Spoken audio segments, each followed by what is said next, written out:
Radio ಅಂದರೆ ಆತನ ಹೆಸರು ತುಂಬ ಫೇಮಸ್. ಪಟಪಟ ಅಂತ ಹೊರದೇಳುವಂಥ ಮಾತದು. OTT ಪ್ಲಾಟ್ಫಾರ್ಮಲ್ಲಿ ಮೊದಲ ವೆಬ್ ಸೀರೀಸ್ ಕನ್ನಡದಲ್ಲಿ ಆತ ಮಾಡಿದ್ದು. ಇವತ್ತು ನಾನು ಎಲ್ಲಿ ಸಂಸ್ಥೆಯಲ್ಲಿ ಕೆಲಸ ಮಾಡ್ತಾ ಇದೀನಿ, ಆ ಸಂಸ್ಥೆಯ ಮೊದಲ ಆಂಕರ್ ನಾನು ಡೈರೆಕ್ಟ್ ಮಾಡದೇ ಇರುವಂತ ಒಂದು ಸಿನಿಮಾಗೆ ನಾನು ಡೈರೆಕ್ಟರ್ ಅನ್ನೋಂತ ಹೆಸರು ಬಂತು. ನಿಮ್ಗಣ್ಣ ಸರಿ ಇಲ್ಲ ಅನ್ನೋದ್ರ ಬಗ್ಗೆ ಮಾತಾಡ್ದೆ. ಒಂದು ಕ್ಯಾರೆಕ್ಟರ್ ಸರಿ ಇಲ್ಲ ಅಂತ ಮನೆಗೆ ಹೋಗಿ ನೋಡಿದ್ರೆ ಬಾಗ್ಲು ಹಾಕೊಂಡು ಆ ಅಮ್ಮ ಬಳೆ ಎಲ್ಲ ಹೊಡೆದಾಕೊಂಡು ಅಲ್ಲೇ ಅಟೆಂಪ್ಟ್ ಕೊಟ್ಟೋಗಿದ್ದಾರೆ. ಸಿನಿಮಾ ಮಾಡೋಕೆ ಬಂದಿರುವಂಥ ಪ್ರದೀಪ ಇವಾಗ ಯಶಸ್ಸಿನ ಹಾದಿಯಲ್ಲಿದ್ದಾರೆ ಅಂತ ಹೇಳ್ಬೋದಾ ನಾನು? ಹಾದಿಯಲ್ಲಿದ್ದಾರೆ, ಇನ್ನು ಯಶಸ್ಸನ್ನು ಕಾಣಬೇಕಿದೆ. ಇಲ್ಲಿ ಯಾರೂ ಸಕ್ಸಸ್ಫುಲ್ ಅಲ್ಲ, ಎಲ್ಲರೂ ಬರೀ ನ್ಯೂಸ್ ಕೊಡ್ತಾರೆ. ಬಟ್ ನೀವು ನ್ಯೂಸ್ ಕೊಡ್ತೀರ, ಎಲ್ಲೋ ಮಾತಾಡಿದ್ಮೇಲೆ ಯಾರೋ ಕಂಡುಹಿಡಿತಾರೆ. ಅಲ್ಲ, ಇವತ್ತಿಗೂ ನನ್ನ ಹೆಸರು ಹೇಳಿದಾಗ ಹೇಳಿ ಒಂದ್ಸಲಿ ಹಂಗೇನೆ ಅಂತ Pradeep let's kiss no where accident. ಆ 6 months ಯಾರು ನೋಡಕ್ ಬರ್ಲಿಲ್ವಲ್ಲ ಅಂತ ಅನಿಸ್ಬಿಡ್ತು ನನಗೆ. ಆಫೀಸಿಂದ ಅಂದ್ರೆ ನೀನ್ ಬದುಕಿದ್ಯಾ ಸತ್ತಿದ್ಯಾ ಅಂತ ಕಾಲ್ ಬರ್ಲಿಲ್ವಲ್ಲ, ಎಂತ ಕಡೆ ಕೆಲಸ ಮಾಡ್ತಾ ಇದೀನಿ ನಾನು ಅಂತ.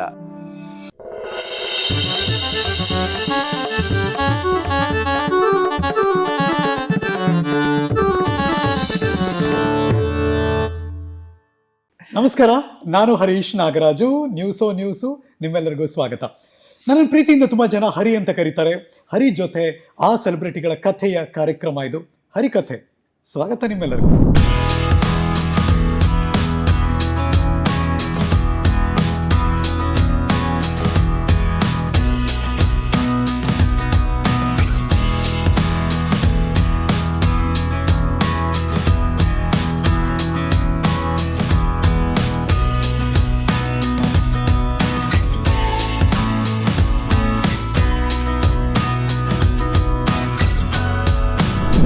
ಇವತ್ತಿನ ಹರಿಕಥೆಯಲ್ಲಿ ನನಗೊಂಥರ ಹೃದಯಕ್ಕೆ ಹತ್ತಿರವಾದಂಥ ಒಬ್ಬರು ಸೆಲೆಬ್ರಿಟಿ ಬಂದು ಕೂತಿದ್ದಾರೆ. ಫ್ಲ್ಯಾಶ್ ಬ್ಯಾಕಲ್ಲಿ ತುಂಬ ವಿಚಾರ ಇದೆ ಮಾತಾಡೋಕೆ ನನಗೆ. 20 years ಬ್ಯಾಕ್, 2 ದಶಕಗಳ ಹಿಂದಿನ ಸ್ಟೋರಿ ಮಾತಾಡಬೇಕು. ತುಂಬ ದೊಡ್ಡದಾದರೂ ಚಿಕ್ಕದಾಗಿ ಹೇಳಬೇಕು ಅಂದರೆ ಐ ಆಮ್ ರಿಯಲಿ ಪ್ರೌಡ್ ಇವತ್ತು ಆತನ ಜೊತೆ ನಾನು ಕೂತಿರೋದು, ಆತನ ಜೊತೆ ಮಾತಾಡೋಕೆ ಅಂತ. ಬಿಟ್ಸ್ ಆ್ಯಂಡ್ ಪೀಸಸಲ್ಲಿ ಅವ್ರು ಏನು ಮಾಡ್ತಿದ್ದಾರೆ ಅಂತ ಜಗತ್ತಿಗೆ ಗೊತ್ತು, ಇಲ್ಲ ಅಂತಲ್ಲ. ಆದರೆ ಒಂದು ಹಾರ ಪೋಣಿಸ್ಬೇಕಾದ್ರೆ ಒಂದರೊಟ್ಟಿಗೆ ಇನ್ನೊಂದು ಮಧ್ಯ ದಾರ ಕಾಣದಿರೋ ಹಾಗೆ ನೀಟಾಗಿ ಪೋಣಿಸಿದ್ರೆ ಆ ಹೂವಿನ ಮಾಲಿಕೆ ತುಂಬ ಚೆನ್ನಾಗಿ ಕಾಣುತ್ತಲ್ಲ. ಆ ಥರದೊಂದು ಪ್ರಯತ್ನ ಇವತ್ತಿನ ಹರಿಕಥೆಯಲ್ಲಿ. Let start. ನಮ್ಮ ಜೊತೆ ಇದ್ದಾರೆ. ಇಷ್ಟು ವರ್ಷ ಪರಿಚಯ ಆದಮೇಲೆ ಅವ್ರನ್ನ ನನ್ನ ಶೋ ಕರೀದೆ ಮಾತಾಡಿಸ್ದೆ ಹೋದರೆ ನಿಜವಾಗ್ಲೂ ಮರ್ಯಾದೆ ಪ್ರಶ್ನೆ ನಂದು. ತುಂಬ ಕನೆಕ್ಷನ್ ಇದೆ ಅವ್ರ ಜೊತೆ ಹಲವಾರು ರೀತಿಯಲ್ಲಿ. ರೇಡಿಯೋ ಬಂತಲ್ಲ ಆವಾಗ ಸ್ಟಾರ್ಟಿಂಗ್ ಬ್ಯಾಚು ನಾನು ಅವ್ರ ಒಟ್ಟಿಗೆ ಕೆಲಸ ಮಾಡ್ತಿದ್ವಿ. ರೇಡಿಯೋ ಅಂದರೆ ಆತನ ಹೆಸರು ತುಂಬ ಫೇಮಸ್ಸು. ಯಾತಕ್ಕೆ? ಮಾತಿಗೆ, ಚುಡಾಯಿಸೋದಕ್ಕೆ, ಪಟಪಟ ಅಂತ ಹೊರದೇಳುವಂಥ ಮಾತದು. ಇವತ್ತಿಗೂ ಯಾರೂ ಮರೆಯೋಕ್ಕೆ ಸಾಧ್ಯ ಇಲ್ಲ. ಅದಾದಮೇಲೆ ಸಿನಿಮಾ ಇಂಡಸ್ಟ್ರಿ, ಡೈರೆಕ್ಷನ್, ಪ್ರೊಡ್ಯೂಸ್ ಮತ್ತು ಕನ್ನಡದ ಮಟ್ಟಿಗೆ ಹೆಗ್ಗಳಿಕೆಯನ್ನು ಹೇಳ್ಕೋಬೇಕು ಅಂದರೆ OTT ಪ್ಲ್ಯಾಟ್ಫಾರ್ಮಲ್ಲಿ ಮೊದಲ ವೆಬ್ ಸೀರೀಸ್ ಕನ್ನಡದಲ್ಲಿ ಆತ ಮಾಡಿದ್ದು. ಹಾಗಾಗಿ ನಂಗೆ ತುಂಬ ಪ್ರೌಡ್ ಫೀಲ್ ಆಗುತ್ತೆ. ನನ್ ಅದರ್ ದೆನ್ ನಿಮ್ಮೆಲ್ಲರಿಗೂ ಚಿರಪರಿಚಿತವಾದಂಥ ಹೆಸರು RJ ಪ್ರದೀಪ. ಧನ್ಯವಾದಗಳು. ಆಕ್ಚುಲಿ ನನಗೆ ತುಂಬಾ ಖುಷಿ ಆಗ್ತಿರೋದು ಏನು ಅಂತ ಹೇಳಿದ್ರೆ, ನನ್ನ ಜರ್ನಿ ಶುರುವಾದಾಗ ನಾನು ರೇಡಿಯೋಗೆ ಎಂಟರ್ ಆಗ್ಲಿಕ್ಕೆ ಬಹುಮುಖ್ಯ ಕಾರಣಕರ್ತರು ನೀವು.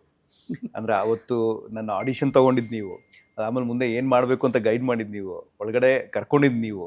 ಅಂಡ್ ಇವತ್ತು ನಿಮ್ಮ ಶೋಲ್ ಕೂತಿರೋದು ನನ್ನ ಸೌಭಾಗ್ಯ. 20 ವರ್ಷ ಆಗೇ ಹೋಯ್ತಲ್ಲ ಪ್ರದೀಪ? ವಯಸ್ಸೇನಾಗಿಲ್ಲ, ಜನಕ್ಕೆ ಅದು ಗೊತ್ತೂ ಆಗಲ್ಲ. ಹೌದು.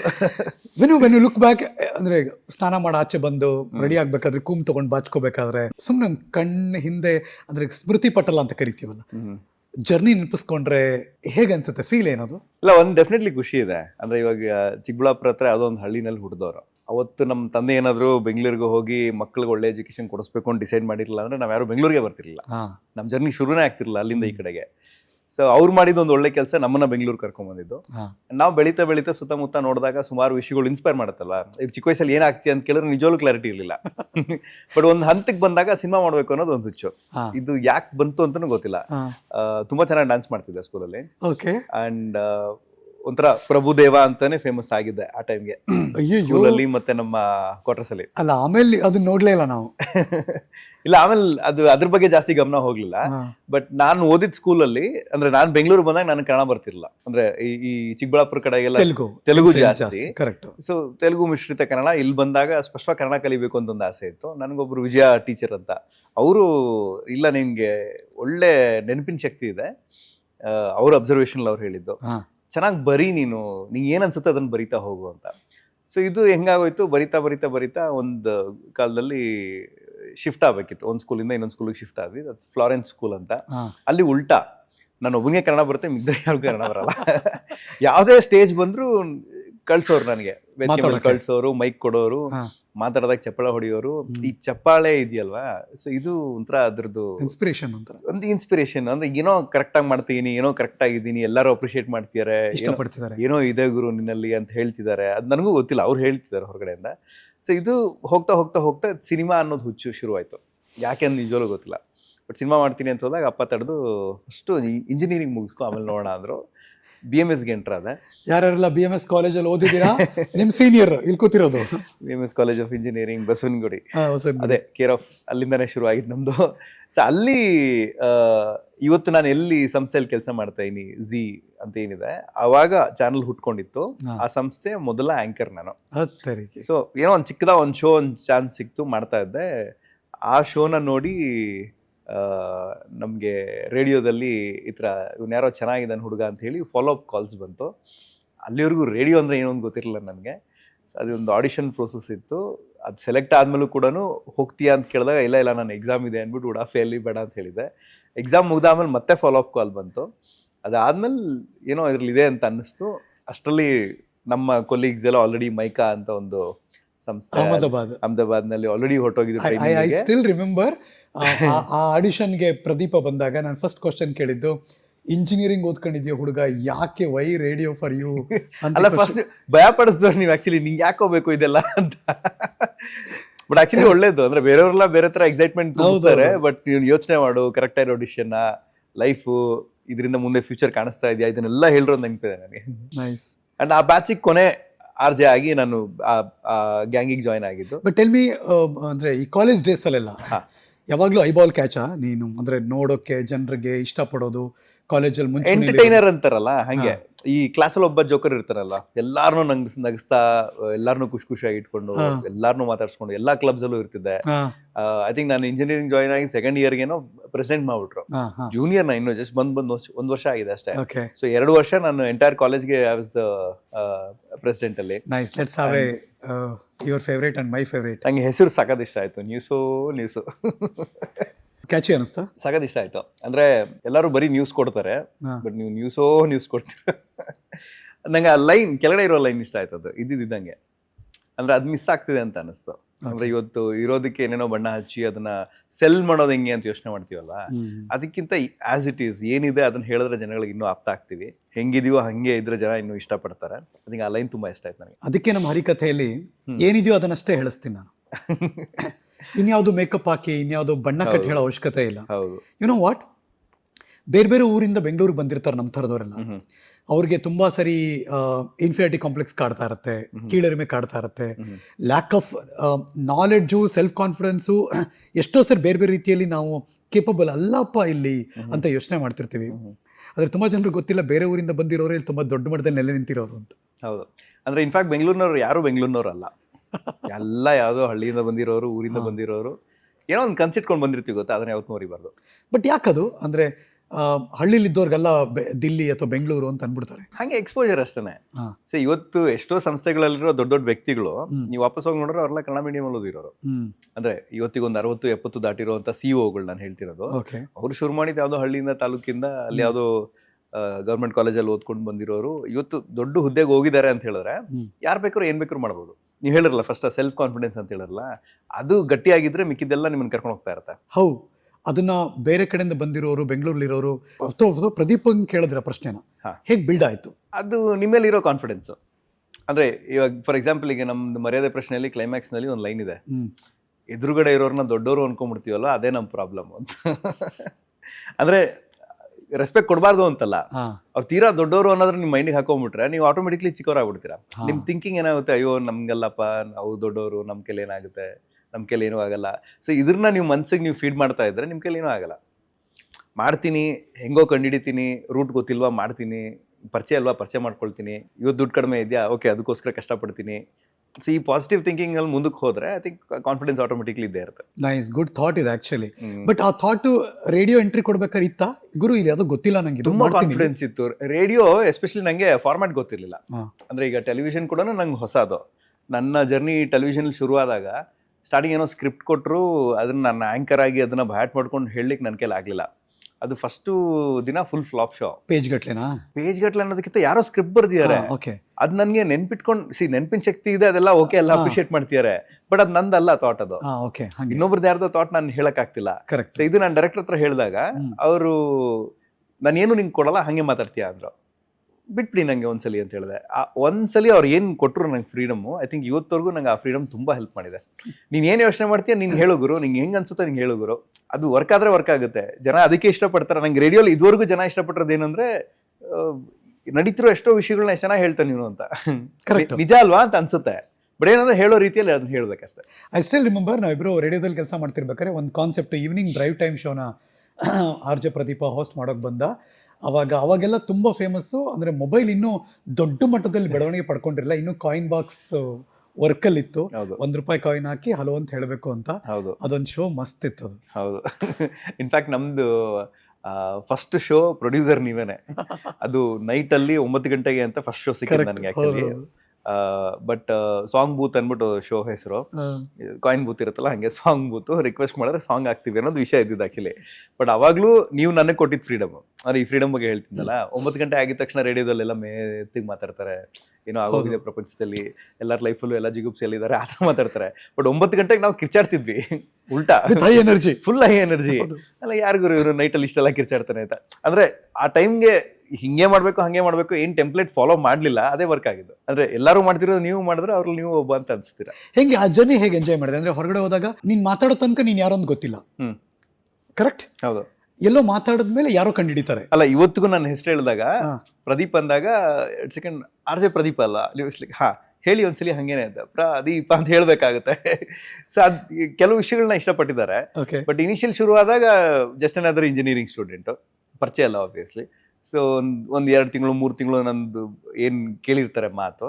ಅದಾದಮೇಲೆ ಯಾವತ್ತೋ ಒಂದಿನ ಮೀಟ್ ಮಾಡಿದಾಗ ಸಿಗೋ ಫಸ್ಟ್ ರಿಯಾಕ್ಷನ್ಸ್ ಇದೆಯಲ್ಲ, ಐ ಥಿಂಕ್ ಆ ಥರದ್ದು ನನ್ನ ಲೈಫಲ್ಲಿ ಯಾವತ್ತೂ ಮರೆಯಲ್ಲ. ಅಂದರೆ ನಾವು ರೇಡಿಯೋದಲ್ಲಿ ಹೊರಗಡೆ ಹೋದಾಗ ಮಾಲಲ್ಲಿ ಕೆಲವು ಶೋಸ್ ಮಾಡ್ತಿದ್ವಿ, ಹೊರಗಡೆ ಜನಗಳನ್ನ ಮೀಟ್ ಮಾಡಿದಾಗ ಅವ್ರ ತಲೆಯಲ್ಲಿ ನಮ್ದೇನೋ ಒಂದು ಇಮೇಜ್, ಓ ಪ್ರದೀಪ ಹಂಗಿರ್ತಾನೆ ಹಿಂಗಿರ್ತಾನೆ ಅಂತ. ಬಟ್ ಆ್ಯಕ್ಚುಲ್ ಸಿಕ್ಕಿದಾಗ ಉಲ್ಟಾ ರಿಯಾಕ್ಷನ್ ಇದೆ, ಏನು ಹಿಂಗಿದ್ಯಾ ನೀನು ಅಂತ. ಬಟ್ ಇದನ್ ಕೆಲವೊಂದ್ ಕಡೆ ಬರೀ ಆ ವಾಯ್ಸ್ಗೆ ಇದ್ದಂತ ಒಂದು ಪವರ್ ಇತ್ತಲ್ಲ, ಅಂದ್ರೆ ಈಗ ಸೋಷಿಯಲ್ ಮೀಡಿಯಾ ಎಲ್ಲ ದೊಡ್ಡದಾಗಿ ಎಲ್ಲರೂ ಹೆಂಗ್ ಕಾಣಿಸ್ತಾರೆ ಅಂತ ಗೊತ್ತಾಗ್ಬಿಡಿದೆ. ಬಟ್ ಆಗ ಏನು ಇರ್ಲಿಲ್ಲ. ಕರೆಕ್ಟ್. ಆರ್ಕುಟ್ಗಿಂತ ಮೊದಲ ಕಾಲ ಇದು. 20 years ಬ್ಯಾಕ್. ಹೌದು, ಪ್ಯೂರ್ಲಿ ಒಂದ್ ಧ್ವನಿ, ಯಾರೋ ಹುಡುಗ ಚೆನ್ನಾಗಿ ಮಾತಾಡ್ತಾನೆ, ಅವ್ನು ಹೆಂಗಿದನ್ ಗೊತ್ತಿಲ್ಲ, ಬಟ್ ಅವ್ನ ಇಷ್ಟ ನನ್ಗೆ. ಬಟ್ ಯಾರೋ ಹೇಳಿದುಂಟ ಬಂದು ನೀವು ಹಿಂಗಿರ್ತೀರಾ ಅಂತ ಅನ್ಕೊಂಡಿದ್ವಿ ಅಂತಲ್ಲ. ಹಾ, ಹೇಗೆ ಅಂದ್ರೆ ಅವಾಗ ನಾನೇ ಬೇರೆ ತರ ಇದ್ದೆ. ಅವಾಗ ಪೀಚ್ ಆಗಿ ಜಸ್ಟ್ ಕಾಲೇಜಿಂದ ಆಚೆ ಬಂದಿರೋ ಹುಡುಗ.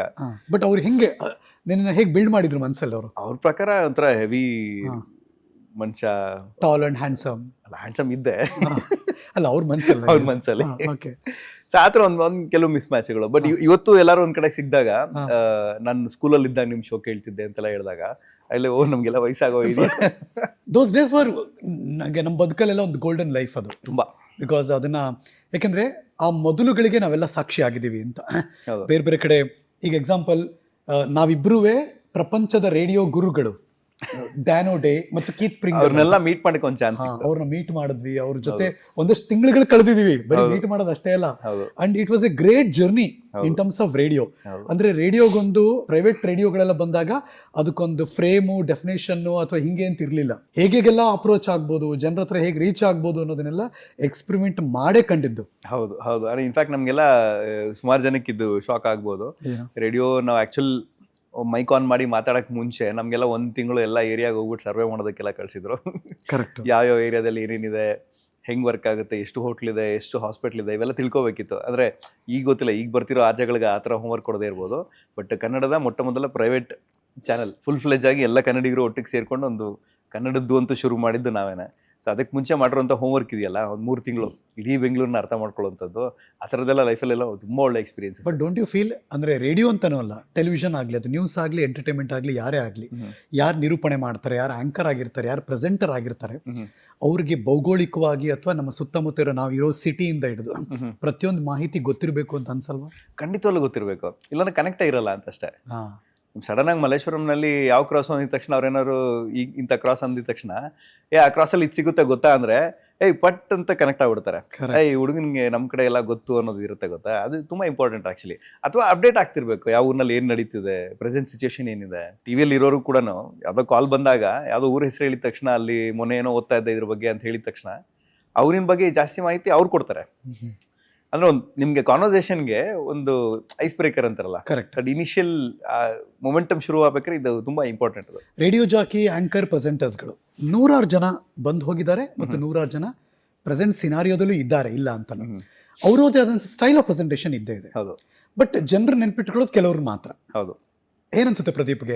ಅಂದ್ರೆ ಯಾಕೆ ಅವರು ಡಿಫ್ರೆನ್ಶಿಯೇಟ್ ಆಗಿ ನಿಲ್ತಾರೆ ಅಂತ ಅನ್ಸುತ್ತೆ Pradeep? I think personality work ಆಗುತ್ತೆ ಒಂದು ರೇಡಿಯೋದಲ್ಲಿ. ಅಂದ್ರೆ ನಾವು ಬಾಡಿ ಲ್ಯಾಂಗ್ವೇಜ್ ಕಾಣಿಸಲ್ಲ, ಬರೀ ಧ್ವನಿ ಮಾತ್ರ. ಹೌದು. ಅಂಡ್ ಧ್ವನಿನಲ್ಲಿ ಅದು ನಂದು ಬೇಸ್ ವಾಯ್ಸ್ ಅಂತೆಲ್ಲ ಹೇಳೋದಕ್ಕಿಂತ ನಾವು ವಿಷಯನ ಹೆಂಗೆ ಹೇಳ್ತಿದ್ವಿ ಅನ್ನೋದು ತುಂಬಾ ಇಂಪಾರ್ಟೆಂಟ್. ನನಗೆ ತುಂಬಾ ವರ್ಕ್ ಆಗಿದ್ದು ನಿಮ್ಮ ಟ್ಯಾಗ್ಲೈನ್ ಇದೆಯಲ್ಲ, ಅದು ಇದ್ದಿದ್ದಂಗೆ.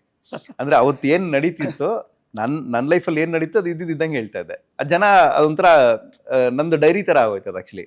ನಾನು ದಿನ ಬೆಳಿಗ್ಗೆಯಿಂದ ಸಾಯಂಕಾಲ ಶೋ ಅಲ್ವಾ, ಬೆಳಗ್ಗೆ ಹಿಂಗಾಯ್ತು ಹಂಗಾಯ್ತು ಹಿಂಗಾಯ್ತು ನಂದು ಏನೆಲ್ಲ ವಿಷಯ ಹೇಳ್ತಾ ಇದ್ದೆ. ಸೊ ನನ್ನ ಲೈಫಲ್ಲಿ ಏನು ನಡೀತಿದೆ ಅನ್ನೋ ವಿಷಯಗಳು ಸುಮಾರು ಅವ್ರಿಗೆ ಗೊತ್ತಿತ್ತು. ಅಂಡ್ ಎಷ್ಟೋ ಜನ ಕಾಲೇಜ್ ನನ್ನ ಹತ್ರ ಮಾತಾಡಿದಾಗ ಏನೋ ಕೆಲಸ ಹುಡುಕ್ತಾ ಇದ್ದೀನಿ ಅಂತ ಒಂದ್ಸತಿ ಕಾಲ್ ಮಾಡಿರ್ತಾರೆ. 10 ದಿನ ಬಿಟ್ಬಿಟ್ಟು ಸರ್ ಕೆಲಸ ಸಿಕ್ತು ಅಂತ ಅಪ್ಡೇಟ್ ಮಾಡಿರ್ತಾರೆ. ಅದು ಹೆಂಗಾಗುತ್ತೆ, ನನಗೆ ಆ ವ್ಯಕ್ತಿ ನಾನು ಮೀಟೇ ಮಾಡಿಲ್ಲ, ಬಟ್ ಆ ವ್ಯಕ್ತಿ ಲೈಫಲ್ಲಿ ಏನು ನಡೀತಿದೆ ಅನ್ನೋ ಅಪ್ಡೇಟ್ಸ್ ನನಗೆ ಗೊತ್ತಿರ್ತಿತ್ತು. ಆ ಥರ ಸುಮಾರು ಜನ ಕಾಲೇಜ್ ಇನ್ನೂ ನನ್ನ ಜೊತೆ ಟಚ್ ಅಲ್ಲಿ ಇದ್ದಾರೆ. ರಿಯಲಿ 20 ವರ್ಷ ಆಯ್ತು, ಇವತ್ತಿಗೂ ನನ್ನ ಜೊತೆ ಟಚ್ ಅಲ್ಲಿ ಇದ್ದಾರೆ ಅವರೆಲ್ಲ ಸುಮಾರು ಜನ. ಪರ್ಸನಲ್ ನಂಬರ್ಗಳು ಹೇಗೆ ಸಿಗುತ್ತೆ? ಕೊಟ್ರೆ ಸಿಗುತ್ತೆ. ಅಂದ್ರೆ ಆತರ ಹುಡುಕೋ ಪ್ರಯತ್ನ ರೇಡಿಯೋದಲ್ಲಿ ಆಗುತ್ತೆ, ಬಿಕಾಸ್ ನನಗೂ ಅನುಭವ ಆಗಿದೆ. ಹೌದು. ಕೆಲವರು ತುಂಬಾ ಕ್ಲೋಸ್ ಆಗಿದ್ದವರು ಇವತ್ತಿಗೂ ಟಚ್ ಅಲ್ಲಿ ಇದ್ದಾರೆ. ಅಂದ್ರೆ ಎಲ್ಲ ಸೆಟ್ಲ್ ಆಗಿದ್ದಾರೆ, ಎಲ್ಲ ಖುಷಿ ಆಗಿದ್ದಾರೆ. ಇವತ್ತು ಸಿಕ್ಕಿದಾಗ ಅಷ್ಟೇ ಪ್ರೀತಿಯಿಂದ ಮಾತಾಡಿಸ್ತಾರೆ. ಬಟ್ ಅದೊಂದು ಖುಷಿ. ಅಂದ್ರೆ ರೇಡಿಯೋ ಅಲ್ಲಿ ನಿಮ್ಗೆ ಜನಗಳಿಗೆ ಸಂಪರ್ಕ ಇದೆಯಲ್ಲ, ಅಂದ್ರೆ ನನ್ಗೆ ತುಂಬಾ ರಿಯಲಿಸ್ಟಿಕ್ ಫಾರ್ಮ್ಯಾಟ್ ಅಂತ ಅನ್ಸಿದ್ದು. ಅಂದ್ರೆ ನಿಮ್ಗೆ ಟೆಲಿವಿಷನ್ ಒಂದ್ ಸ್ವಲ್ಪ ಗ್ಲಾಮ್ ಇದೆ, ಅಂದ್ರೆ ಡ್ರೆಸ್ ಚೆನ್ನಾಗಿ ಹಾಕೋಬೇಕು, ಮೇಕಪ್ ಸೂಪರ್ ಆಗಿರ್ಬೇಕು. ಸಿನಿಮಾ ಅಂತ ಹೇಳಿದ್ರೆ ಆಬ್ವಿಯಸ್ಲಿ ಅದು ಸಿನಿಮ್ಯಾಟಿಕ್ ಆಗಿ ಲಾರ್ಜರ್ ದೆನ್ ಲೈಫ್ ಅಪ್ರೋಚ್. ಅದು ಇಲ್ಲಿ ನೀವ್ಯಾರು ಹೀರೋಗಳಲ್ಲ, ಬಟ್ ನಿಮ್ಗೆ ಅವ್ರ ಲೈಫಲ್ಲಿ ನೀವು ಇಂಪಾರ್ಟೆಂಟು. ನೀವೊಂದು ಫ್ರೆಂಡು, ಅಂಡ್ ಯಾವುದೋ ಊರಿಂದ ಬಂದಿರ್ತಾನೆ, ಒಬ್ಬನೇ ಇರ್ತಾನೆ, ಒಂದು ರೂಮಲ್ಲಿ ಇರ್ತಾನೆ, ಅವ್ನಿಗೆ ರೇಡಿಯೋನೇ ಒಂಥರ ಕಂಪ್ಯಾನಿಯನು. ಕರೆಕ್ಟ್. ಸೊ ಆ ಥರ ವಿಷಯಗಳಲ್ಲಿ ಆ ಟೈಮಲ್ಲಿ ಈ ಶೋ ಕೇಳಲೇಬೇಕು ಅಂತ ಅವ್ರ ಮೈಂಡ್ ಫಿಕ್ಸ್ ಮಾಡ್ಕೊಂಡಿರ್ತಾರೆ. ಸೊ ಆ ಥರದ್ರಲ್ಲಿ ತುಂಬಾ ಜನಗಳಿಗೆ ಹತ್ರ ಆಗಿದ್ವಿ. ಈ ಅಪಾಯಿಂಟ್ಮೆಂಟ್ ವ್ಯೂವರ್ಶಿಪ್ ಅಥವಾ ಲಿಸ್ನರ್ಶಿಪ್ ಇದೆಯಲ್ಲ, ಹೌದು, ನೀವು ಇಷ್ಟೊತ್ತಿಗೆ ಬರ್ತೀರಾ, ನಿಮ್ಮ ಶೋನ ನಾನು ಕೇಳ್ತೀನಿ. ಹೌದು. ಅದಷ್ಟೇ ಅಲ್ಲದೆ ನಾನು ರೇಡಿಯೋದಲ್ಲಿ ಫೀಲ್ ಮಾಡಿದ್ದೆ, ನಿನಗೂ ಅದು ಅನುಭವ ಆಗೇ ಆಗಿರುತ್ತಿಲ್ಲ ಅಂತಲ್ಲ. ಅಂದ್ರೆ ಸಪೋಸ್ ನಮಗೆ ಗಂಟ್ಲು ಕಟ್ಟಿ ನಾವು ಮಾತಾಡ್ತಾ ಇದ್ರೆ ಹುಷಾರಿಲ್ವಾ ಅಂತ ಕೇಳುವಷ್ಟರ ಮಟ್ಟಿಗೆ, ಅಥವಾ ನಮ್ಮ ಬರ್ಡೇಗಳಾದ್ರೆ ನಮಗೆ ವಿಶಸ್ ಕೊಡುವಷ್ಟರ ಮಟ್ಟಿಗೆ, ಆಫೀಸ್ಗೆ ಕೇಕ್ ತಗೊಂಬಂದು ಕಟ್ ಮಾಡಿಸೋ ಮಟ್ಟಿಗೆ. ಎಷ್ಟು ಜನ ಒಬ್ಬಟ್ಟು ಕಳ್ಸಿಲ್ಲ ಹಬ್ಬಕ್ಕೆಲ್ಲ ಸೀರಿಯಸ್ ಆಗಿ. ಅಂದ್ರೆ ಪಾಪ ಹಬ್ಬದ ದಿನಾನು ಕೆಲಸ ಮಾಡ್ತೀಯ ಅನ್ಬಿಟ್ಟು ಮನೇಲಿ ಮಾಡ್ರು ಎಷ್ಟೋ ಪಾರ್ಸಲ್ಸ್ ಕಳ್ಸೋರು. ಸೊ ಆ ಥರದ್ದೆಲ್ಲ ಪ್ರೀತಿ ಒಂಥರ ಈ ಫಾರ್ಮೆಟ್ ನಲ್ಲಿ ತುಂಬಾ ರಿಯಲ್ ಕನೆಕ್ಷನ್ಸ್ ಅಂತ ಅನ್ನಿಸ್ತು. ಅಂಡ್ ಇವತ್ತು ಸಿಟಿನಲ್ಲಿ ಏನ್ ನಡೀತಿದೆ ಅಂತ ಅರ್ಥ ಮಾಡ್ಕೋಬೇಕು ಅಂತಿದ್ರೆ ಐ ಥಿಂಕ್ ರೇಡಿಯೋದಲ್ಲಿ ನಮಗ್ ಸಿಕ್ತಷ್ಟು ಇನ್ಸೈಟ್ಸ್ ಅಲ್ವಾ, ಅದು ಬೇರೆ ಎಲ್ಲೂ ಅಷ್ಟು ವಿಷಯಗಳು ಸಿಗ್ತಿರ್ಲಿಲ್ಲ. ಅಂದ್ರೆ ಇವಾಗ ನಿಮ್ ನ್ಯೂಸ್ ಅಂದ್ರೆ ನಿಮ್ದು ಒಂದಷ್ಟು ನೆಟ್ವರ್ಕ್ ಇರುತ್ತೆ, ಒಂದಷ್ಟು ಜನ ನ್ಯೂಸ್ ಕೊಡೋರೆಲ್ಲ ಇರ್ತಾರೆ, ಅದೆಲ್ಲ ಇರುತ್ತೆ. ಬಟ್ ನಮ್ಗೆ ಇಡೀ ಬೆಂಗಳೂರಿನಲ್ಲಿ ಏನ್ ನಡೀತಿದೆ ಅಂತ ಜನಗಳೇ ಹೇಳ್ತಾ ಇದ್ರಲ್ಲ, ಸೊ ಅದ್ರಲ್ಲಿ ಬೆಂಗಳೂರಿನಲ್ಲಿ ಇದೆಲ್ಲ ಆಗ್ತಿದೆ ಅನ್ನೋದು ಗೊತ್ತಾಗ್ತಿತ್ತು ನಮ್ಗೆ. ಆ ಥರದಲ್ಲಿ ಒಳ್ಳೆ ಜಡ್ಜ್ಮೆಂಟ್ ಸಿಕ್ತಿತ್ತು. ಜನ ಏನ್ ಯೋಚನೆ ಮಾಡ್ತಿದ್ದಾರೆ, ಅಂದ್ರೆ 20 ವರ್ಷಗಳಲ್ಲಿ ಬೆಂಗಳೂರು ಹೆಂಗ್ ಬದಲಾಗಿದೆ ಅಂತ ಕೇಳಿದ್ರೆ, ನಾನು ಇದ್ದಿದ್ದು ಒಂದು 16 ವರ್ಷ ರೇಡಿಯೋ ಅಲ್ಲಿ. 16 ವರ್ಷದಲ್ಲಿ ಬೆಂಗಳೂರು ಹೇಗ್ ಚೇಂಜ್ ಆಗಿದೆ ನೋಡ್ಬಿಟ್ಟಿದ್ದೀನಿ. ರಿಂಗ್ ರೋಡ್ ಇರ್ಲಿಲ್ಲ, ಫ್ಲೈಓವರ್ಗಳಿರಲಿಲ್ಲ, ನಾವು ಶುರು ಮಾಡಿದಾಗ ರಿಂಗ್ ರೋಡ್ ಇರಲಿಲ್ಲ, ಫ್ಲೈಓವರ್ ಇರಲಿಲ್ಲ. ಹೌದು. ಸೊ ಇದೆಲ್ಲ ಬಂದಿದ್ದು ಹೇಗೆ, ಏನೇನ್ ನಡೀತು ಗವರ್ಮೆಂಟ್ ಕಡೆಯಿಂದ, ವೈಟ್ ಟಾಪಿಂಗ್ ಇರಲಿಲ್ಲ, ವೈಟ್ ಟೋಪಿಂಗ್ ಅದು ಏನೋ ಈ ಟೈಮ್ ಫ್ಲೈಸ್ ಅಂತೀವಿ ಇಂಗ್ಲಿಷ್ ನಲ್ಲಿ. ಹೌದು. ಸಮಯ ಹೆಂಗ್ ಹೋಗುತ್ತೆ ಅಂತ ಅದೇ ಫೀಲ್ ಆಯ್ತಾ? ಇಲ್ಲ, ಅಫ್ಕೋರ್ಸ್ ಇವಾಗ ನೀವು ಮತ್ತೆ ರಿಮೈಂಡ್ ಮಾಡಿ 20 ವರ್ಷ ಅಂತ 20 ವರ್ಷ ಆಗೋಯ್ತಾ ಅಂತ ಯೋಚನೆ ಬರ್ತಿದೆ ಈಗ. ಬೆಂಗಳೂರು ಬೆಳೀತಾ ಹೋಯ್ತು, ಹೌದು, ಪ್ರದೀಪ ಬೆಳೀತಾ ಹೋದ. ಎಷ್ಟೋ ಸರಿ ನಾವು ಅನ್ಕೋತಿರ್ತೀವಿ ಈ ರೋಡಲ್ಲಿ ಡ್ರೈವ್ ಮಾಡೋಣ ನಾವು ಆರಾಮಾಗಿ ಅಂತ, ಮಧ್ಯೆ ಹಡಲ್ಸ್ ಬಂದ್ಬಿಡುತ್ತೆ. ರಾತ್ರಿ ಎಲ್ಲ ಬೆಳಗ್ಗೆ ಯಾರೋ ಹಳ್ಳ ತೋಡ್ಬಿಟ್ಟಿರ್ತಾರೆ, ಬೆಳಗ್ಗೆ ಯಾರೋ ಹಂಸ ಹಾಕಿರ್ತಾರೆ, ಹುಷಾರಾಗಿ ಎವ್ರಿ ಡೇ ಡ್ರೈವ್ ಮಾಡಬೇಕು ಅಂತ. ಇದು ಜೀವನದ ಲಾಜಿಕ್. ಹೌದು. ಬಟ್ ಪ್ರತಿಪನ ಬದುಕಿನಲ್ಲೂ ಕೂಡ ಈ ಥರದ್ದೆಲ್ಲ ಇತ್ತ? ಅಫ್ಕೋರ್ಸ್ ಯಾವ್ದು ಜರ್ನಿ ಸ್ಮೂತ್ ಇರಲ್ಲ. ತುಂಬಾ ಸ್ಮೂತ್ ಇದ್ದಾಗ ನಮ್ಗೇನೆ ಡೌಟ್ ಆಗ್ಬಿಡುತ್ತೆ, ಯಾಕಿದು ಎಲ್ಲ ಆರಾಮಾಗಿ ಆಗ್ತಿದೆಯಲ್ಲ ಅಂತ. ಸೊ ಅಂದರೆ ನನಗೆ ಇಂಜಿನಿಯರಿಂಗ್ವರೆಗೂ it was a different journey. Engineering ಮುಗಿದ ಆದಮೇಲೆ ಮೀಡಿಯಾಗೆ ಅಂತ ಕಾಲಿಟ್ಟಾಗ I think first journey was easy. ಅಂದರೆ ನನಗೆ ಅಲ್ಲೇ ಯಾರೋ ಶೂಟ್ಗೆ ಅಂತ ಬಂದರು, ಝೀಲ್ ಒಂದು ಚಾನ್ಸ್ ಕೊಟ್ಟರು, ಅಲ್ಲಿ ನೋಡ್ಬಿಟ್ಟು ಇನ್ನೊಬ್ರು ಯಾರೋ ಕರೆದ್ರು, ಸೊ ರೇಡಿಯೋಗೆ ಕಾಲಿಟ್ಟೆ. ಈ 1 ವರ್ಷ ಆದಮೇಲೆ ರೇಡಿಯೋದಲ್ಲಿ 1.5 ವರ್ಷ ಆದಮೇಲೆ ಕೆಲವು ವಿಷಯಗಳಲ್ಲಿ ಒಂಥರ ಮಿಸ್ಫೇರ್ ಆಗ್ತಾ ಇತ್ತು. ಏನಾಗ್ತಿದೆ ಅಂತ. ಎಸ್ಪೆಷಲಿ ನನಗೆ ಇದ್ದಂಥ ಸಂಸ್ಥೆನಲ್ಲಿ ಆಗ ಒಂದು ಆಕ್ಸಿಡೆಂಟ್ ಆಯಿತು, ಗೊತ್ತು ನಿಮಗೆ. ಒಂದು 6 months ಆಲ್ಮೋಸ್ಟ್ ಕಾಲ್ ಏಟಾಗಿತ್ತು ಅಂಡ್ ದವಡೆ ಎಲ್ಲ ಏಟಾಗಿತ್ತು, ಮಾತಾಡೋಂಗಿಲ್ಲ, ನಡೆಯೋಂಗಿಲ್ಲ. Severe accident. ಹಾಂ, ಆ 6 months ಯಾರು ನೋಡಕ್ಕೆ ಬರಲಿಲ್ವಲ್ಲ ಅಂತ ಅನ್ನಿಸ್ಬಿಡ್ತು ನನಗೆ. ಆಫೀಸಿಂದ ಅಂದರೆ ನೀನು ಬದುಕಿದ್ಯಾ ಸತ್ತಿದ್ಯಾ ಅಂತಲೂ ಕಾಲ್ ಬರಲಿಲ್ವಲ್ಲ, ಎಂಥ ಕಡೆ ಕೆಲಸ ಮಾಡ್ತಾ ಇದ್ದೀನಿ ನಾನು ಅಂತ. ಬಟ್ ಆ ಟೈಮ್ಗೆ ಇನ್ನೊಂದು ಯಾವುದೋ ರೇಡಿಯೋ ಸ್ಟೇಷನ್ ಕನ್ನಡ ಶಿಫ್ಟ್ ಆಗ್ತಿದ್ರು ಅವರು. ಅಂದರೆ ಹಿಂದಿ ಇಂಗ್ಲೀಷ್ ಪ್ಲೇ ಮಾಡ್ತಿದ್ರು, ಕನ್ನಡ ಪ್ಲೇ ಮಾಡ್ತಿದ್ರು. ಅವರು ಒಂದು ಕಾಲ್ ಬರುತ್ತೆ ಸೇಯಿಂಗ್ ದಟ್ ಏನೋ ಈ ಥರ ನಾವು ಕನ್ನಡ ಶಿಫ್ಟ್ ಆಗ್ತಿದ್ದೀವಿ ಆ್ಯಂಡ್ ಈ ಕಡೆಗೆ ಬರ್ತೀರಾ ಅನ್ನೋದು. ಯೋಚನೆ ಮಾಡ್ತೀನಿ ಅಂತ ಹೇಳಿದೆ ಅಷ್ಟೇ. ಬಟ್ ಈ ಥರ ಒಂದು ಕಾಲ್ ಬಂತು ಅಂದ ತಕ್ಷಣ ಈ ಆಫೀಸ್ನವ್ರು ಪಟ್ಟಂತ ಬೊಕೆ ಸಮೇತ ಬಂದರು ಮನೆಗೆ, ಹೆಂಗಿದ್ಯಾ, ಆರಾಮಾಗಿದೆಯಾ ಅಂತೆಲ್ಲ. ನನಗೆ ಅವಾಗ ಅರ್ಥ ಆಯಿತು, ಓಕೆ ಅಂದರೆ ಅಲ್ಲಿವರೆಗೂ ನನಗೇನು ಆ ಥರ ಕ್ಯಾಲ್ಕುಲೇಷನ್ಸ್ ಅಂತ ಏನಿಲ್ಲ. ಕಾರ್ಪೊರೇಟ್ ಅನ್ನೋ ತುಂಬ ಹೊಸದು ನನಗೆ ಅನಿಸಿದ್ದು. ಈ ಮನುಷ್ಯತ್ವಕ್ಕೆ ತುಂಬ ಬೆಲೆ ಕೊಡ್ತೀನಿ ಇವತ್ತಿಗೂ ಅಷ್ಟೇ. ಅದು ಯಾರು ಆಗಿರಲಿ, ತುಂಬ ಪ್ರೀತಿಯಿಂದ ಮಾತಾಡ್ತಾರೆ ಅಂತ ಹೇಳಿದ್ರೆ ಅಷ್ಟೇ ಪ್ರೀತಿಯಿಂದ ಮಾತಾಡಿಸ್ತೀನಿ. ಒಂದು ಎಷ್ಟೋ ವರ್ಷಗಳಾದ್ಮೇಲೂ ಕೂಡ ಆ ಆತ್ಮೀಯತೆ ಹಂಗೆ ಇರ್ತದೆ. ನನಗೆ ಇದು ತುಂಬ ಕ್ಯಾಲ್ಕುಲೇಟಿವ್ ಅನಿಸ್ಬಿಡ್ತು ನನಗಿದು. ಲೈಕ್ ಓಕೆ, ಇನ್ನೊಂದು ಕಡೆಗೆ ಹೋಗೋಣ ಅನ್ನೋ ಫೀಲಿಂಗ್ ಸ್ಟಾರ್ಟ್ ಆಯಿತು. ಬಟ್ ಕಾರ್ಪೊರೇಟ್ ವರ್ಲ್ಡ್ ಇವತ್ತಿಗೂ ಹೇಗಿದೆ ಅನ್ಸುತ್ತೆ ನಿಮಗೆ? ಕ್ಯಾಲ್ಕುಲೇಷನ್ಸ್ ಅಂದರೆ ನಿಮಗೆ ನೀವಿರೋ ಸ್ಥಿತಿನಲ್ಲಿ, ನೀವು ಕೂತಿರೋ ಚೇರ್ನಲ್ಲಿ ಪ್ರತಿ ಕ್ಷಣ ನೀವು ಕ್ಯಾಲ್ಕುಲೇಟಿವ್ ಆಗಿ ನಿಮ್ಮ ಪ್ರತಿ ಕಳಿಸೋ ಮೇಲು, ಪ್ರತಿ ಮೆಸೇಜು ಯೋಚನೆ ಮಾಡಿ ಕಳಿಸ್ಲಿಲ್ಲ ಅಂದರೆ ಎಡವಟ್ ಆಗುತ್ತೆ. ಮನುಷ್ಯತ್ವಕ್ಕೆ ಅಲ್ಲೆಲ್ಲೂ ಜಾಗ ಇಲ್ವಾ? ಐ ಥಿಂಕ್ ಇವಾಗ ನಾವು ಯಾರಿಗೆ ರಿಪೋರ್ಟ್ ಮಾಡ್ತೀವಿ ಅವ್ರು ಇನ್ನೊಬ್ರಿಗೆ ರಿಪೋರ್ಟ್ ಮಾಡ್ತಿರ್ತಾರೆ, ಅವ್ರು ಇನ್ನೊಬ್ರಿಗೆ ರಿಪೋರ್ಟ್ ಮಾಡ್ತಿರ್ತಾರೆ. ಸೊ ಏನಾಗುತ್ತೆ, ಈ ಹಂತಗಳಲ್ಲಿ ಹೈರಾರ್ಕಿನಲ್ಲಿ ಎಲ್ಲಿ ಏನೇ ಎಡವಟ್ ಆದ್ರೂ ಕೆಳಗಡೆ ಯಾರು ಇರ್ತಾನೆ ಅವ್ನಿಗೆ ಬರುತ್ತೆ. ಸೊ ಅವ್ನ ಕೆಲಸಗಾರ, ಅವ್ನಿಗೇನೋ ಕೆಲಸ ಬಿಟ್ಟು ಬೇರೆ ವಿಧಿ ಇರಲ್ಲ. ಆ್ಯಂಡ್ ಅವ್ನಿಗೆ ಇರೋ ಟ್ಯಾಲೆಂಟು, ಅವನು ಆ ಟ್ಯಾಲೆಂಟ್ನ ಕಂಪ್ನಿ ಕೊಡ್ತಿದ್ದಾನೆ. ಆ್ಯಂಡ್ ಕಂಪ್ನಿ ಹತ್ರ ಇರೋ ದುಡ್ಡು ಅವರು ಸಂಬಳ ರೂಪದಲ್ಲಿ ಕೊಡ್ತಿದ್ದಾರೆ, ಅವ್ನ ಜೀವನ ನಡೀತಿದೆ. ಸೊ ಈ ವಿನ್ ಸಿಚುವೇಶನ್ಸ್ಲಿ ಎಲ್ಲರೂ ಕೆಲಸ ಮಾಡ್ಕೊಂಡು ಹೋಗ್ತಿದ್ದಾರೆ. ಡೋಂಟ್ ಯು ಫೀಲ್ ತುಂಬ ಅಂದರೆ ದೊಡ್ಡ ಪ್ರಮಾಣದ ಜನ ಅಡ್ಜಸ್ಟ್ ಮಾಡ್ಕೊಂಡೇ ಕೆಲಸ ಮಾಡ್ತಿದ್ದಾರೆ ಅಂತ ಅನ್ಸುತ್ತಾ? ತುಂಬ ಜನ ಅಂದರೆ ನಿಮಗೆ ಕಾರ್ಪೊರೇಟ್ನಲ್ಲಿ ಯಾರು ಖುಷಿಯಾಗಿದ್ದಾರೆ ಅಂತ ಯಾರು ಹೇಳಲ್ಲ. ನಡೀತಿದೆ ಗುರು ಅಂದರೆ ನನ್ನ ಫ್ರೆಂಡ್ ಯಾವಾಗಲೂ ತುಂಬ ಹೇಳ್ತಿರ್ತಾನೆ, ಕೆಲ್ಸಕ್ಕೆ ಹೋಗ್ತೀಯಾ, ಸಂಬಳ ಬರ್ತಿದ್ಯಾ, ಜೀವನ ನಡೀತಿದ್ಯಾ, ಅದಕ್ಕಿಂತ ಇನ್ನೇನು ಬೇಕು ನಿನಗೆ. ಅಂದರೆ ಕೆಲವ್ರು ಈ ಥರ ಸೆಟಲ್ಡ್ ಆಗಿ ಯೋಚನೆ ಮಾಡ್ತಾರೆ, ಕೆಲವ್ರು ಅದಕ್ಕೂ ಮೀರಿ ಇಲ್ಲ ರಿಸ್ಕ್ ತೊಗೋಣ, ಹೋಗೋಣ, ಮಾಡೋಣ, ಮೈನಾಟ್ ನಾನು ಬೆಳಿಬೋದು ಒಂದಿನ. ಕೆಲವ್ರಿಗೆ ಅದು ವರ್ಕ್ ಆಗಿದೆ, ಕೆಲವ್ರು ವರ್ಕ್ ಆಗಿಲ್ಲ. ಬಟ್ ಡೇ ಅನಿಸ್ತಾ, ಐ ಥಿಂಕ್ ನಾನೇನೋ ಬೆಳಿಬೇಕು, ಬೇರೆ ಕಡೆ ಹೋಗಬೇಕು, ಸಮಥಿಂಗ್ ನಾನೇನೋ ಎಕ್ಸ್ಪ್ಲೋರ್ ಮಾಡಬೇಕು ನನ್ನನ್ನು ನಾನು ಅಂತ, ಆ ಥರದ್ದು ಏನೋ ಗಟ್ಟಿ ಬೆಳಿಬೇಕು ಅನ್ನೋದು ಅದೇನು ಇಮಿಡಿಯೇಟ್ ಟಾರ್ಗೆಟ್ ಇರಲಿಲ್ಲ, ಇದೇ ಮಾಡಬೇಕು ಅನ್ನೋ ಟಾರ್ಗೆಟ್ ಇರಲಿಲ್ಲ. ಬಟ್ ನನಗಿದ್ದು ಏನಂದರೆ, ನಾನು ಮೊದಲಿಂದನೂ ಹುಚ್ಚಿದ್ದು ಒಂದು ಸಿನಿಮಾ ಬರವಣಿಗೆ ಅನ್ನೋಂಥದ್ದು.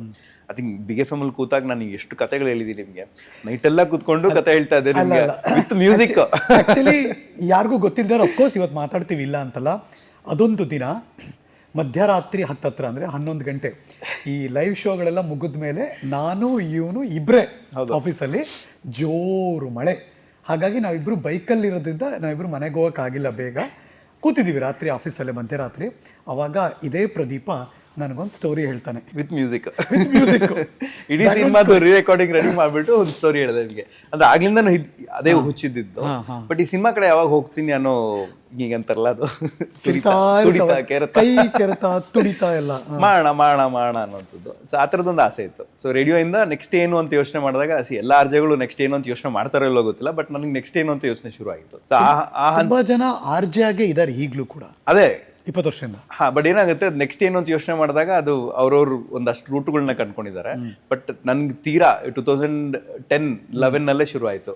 ಓಕೆ, ರೇಡಿಯೋ ಏನೋ ಮಾಡ್ಬಿಟ್ಟೆ, ನೆಕ್ಸ್ಟ್ ಏನು, ಆ ಥರದೊಂದು ಶುರು ಆಗಿತ್ತು ಕ್ವೆಶ್ಚನ್. ಈ ಥರದ್ದು ಏನೇ ಅಂದರೆ ಸ್ಟಾರ್ಟಪ್ಗಳು ಮಾಡಬೇಕಾದ್ರೆ ಅಥವಾ ಏನೋ ಹೊಸದು ಕೈ ಹಾಕಬೇಕಾದ್ರೆ, ಇಲ್ಲ ಫ್ಯಾಮಿಲಿ ದೊಡ್ಡ ಮಟ್ಟದಲ್ಲಿ ಸಪೋರ್ಟ್ ಮಾಡಬೇಕು, ತಾಕತ್ತಿರಬೇಕು, ಅಥವಾ ಇನ್ಯಾರೋ ಒಬ್ರು ಮಾರ್ಗದರ್ಶನ ಮಾಡೋಕೆ ಒಳ್ಳೆ ಗಟ್ಟಿಯಾದ ಮನುಷ್ಯ ನಿಂತಿರ್ಬೇಕು, ಯಾವ್ದಾದ್ರು ಇತ್ತ ಪ್ರದೀಪ್ಗೆ? ಇಲ್ಲ, ಅಂದ್ರೆ ಸಿನಿಮಾ ಅನ್ನೋದೊಂದು ಹುಚ್ಚಿತ್ತಲ್ವಾ.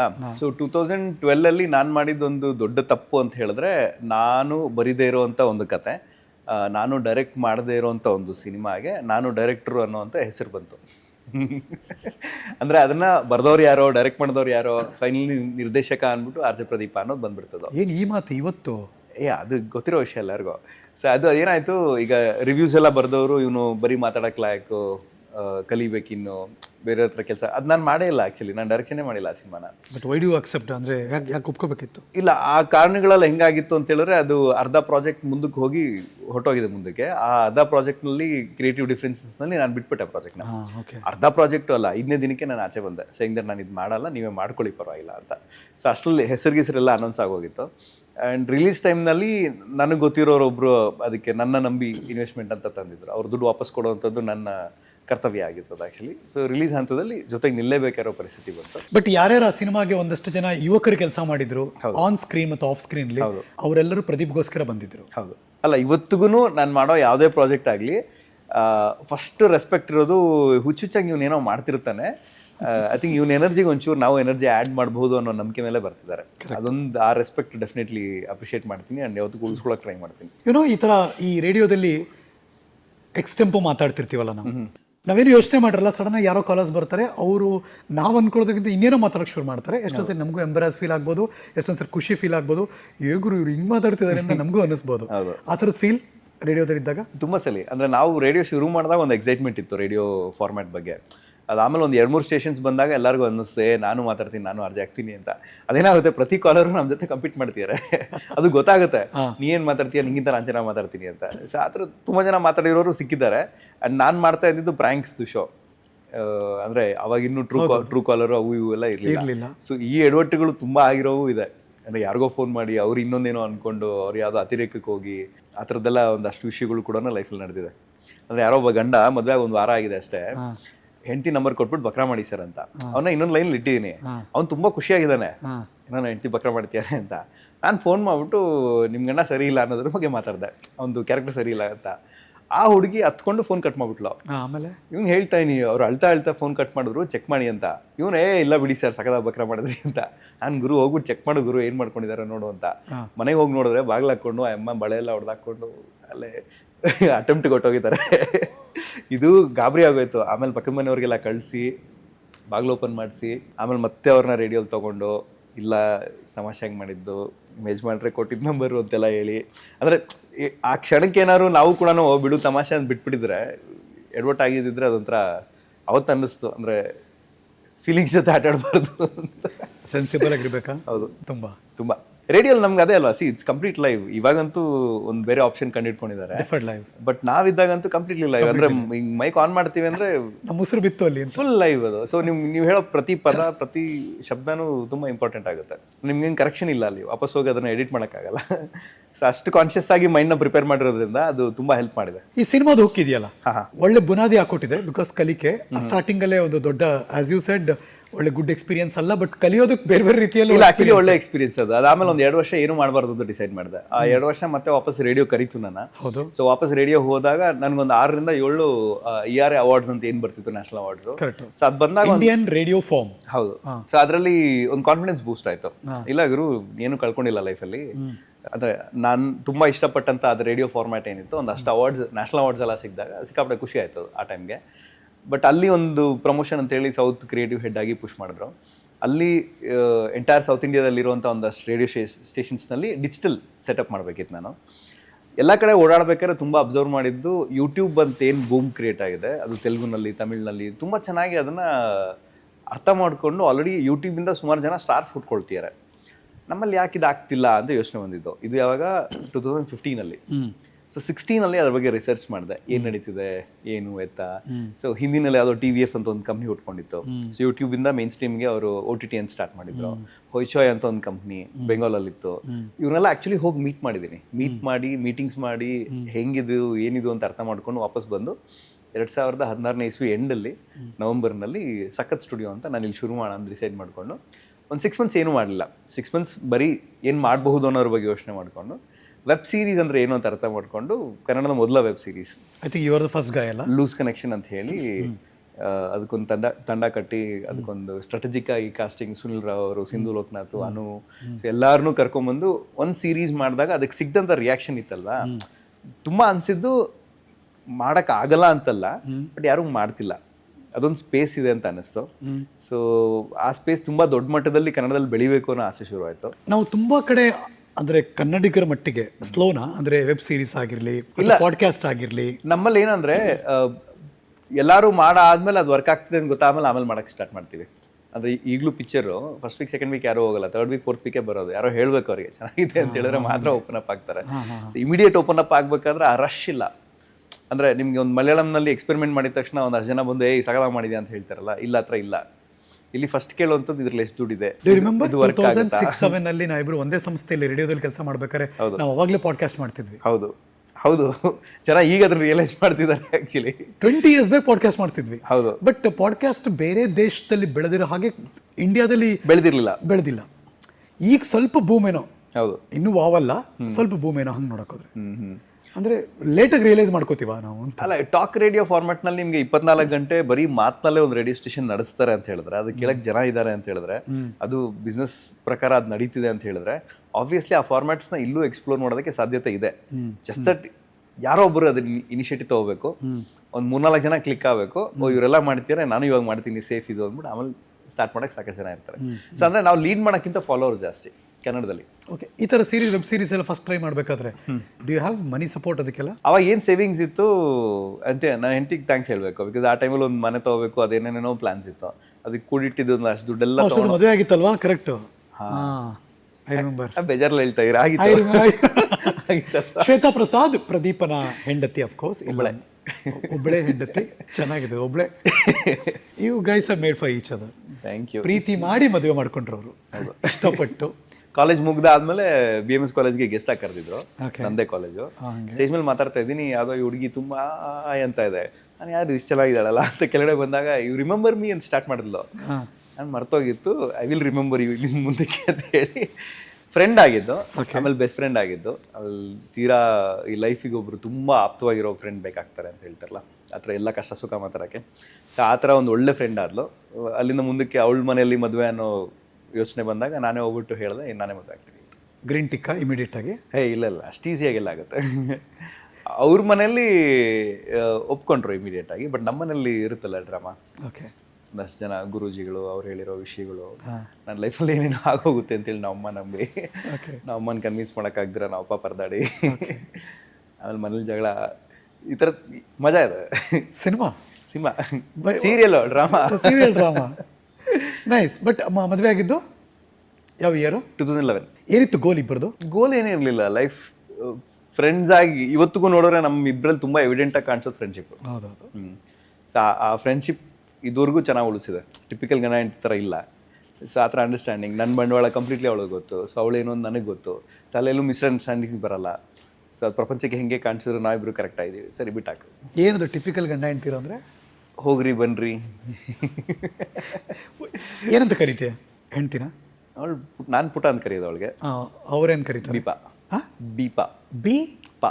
ಬೀಪಾ ಅದು ಕಾಲೇಜಲ್ಲಿ ಇರೋ ಹೆಸರು ಆ್ಯಕ್ಚುಲಿ.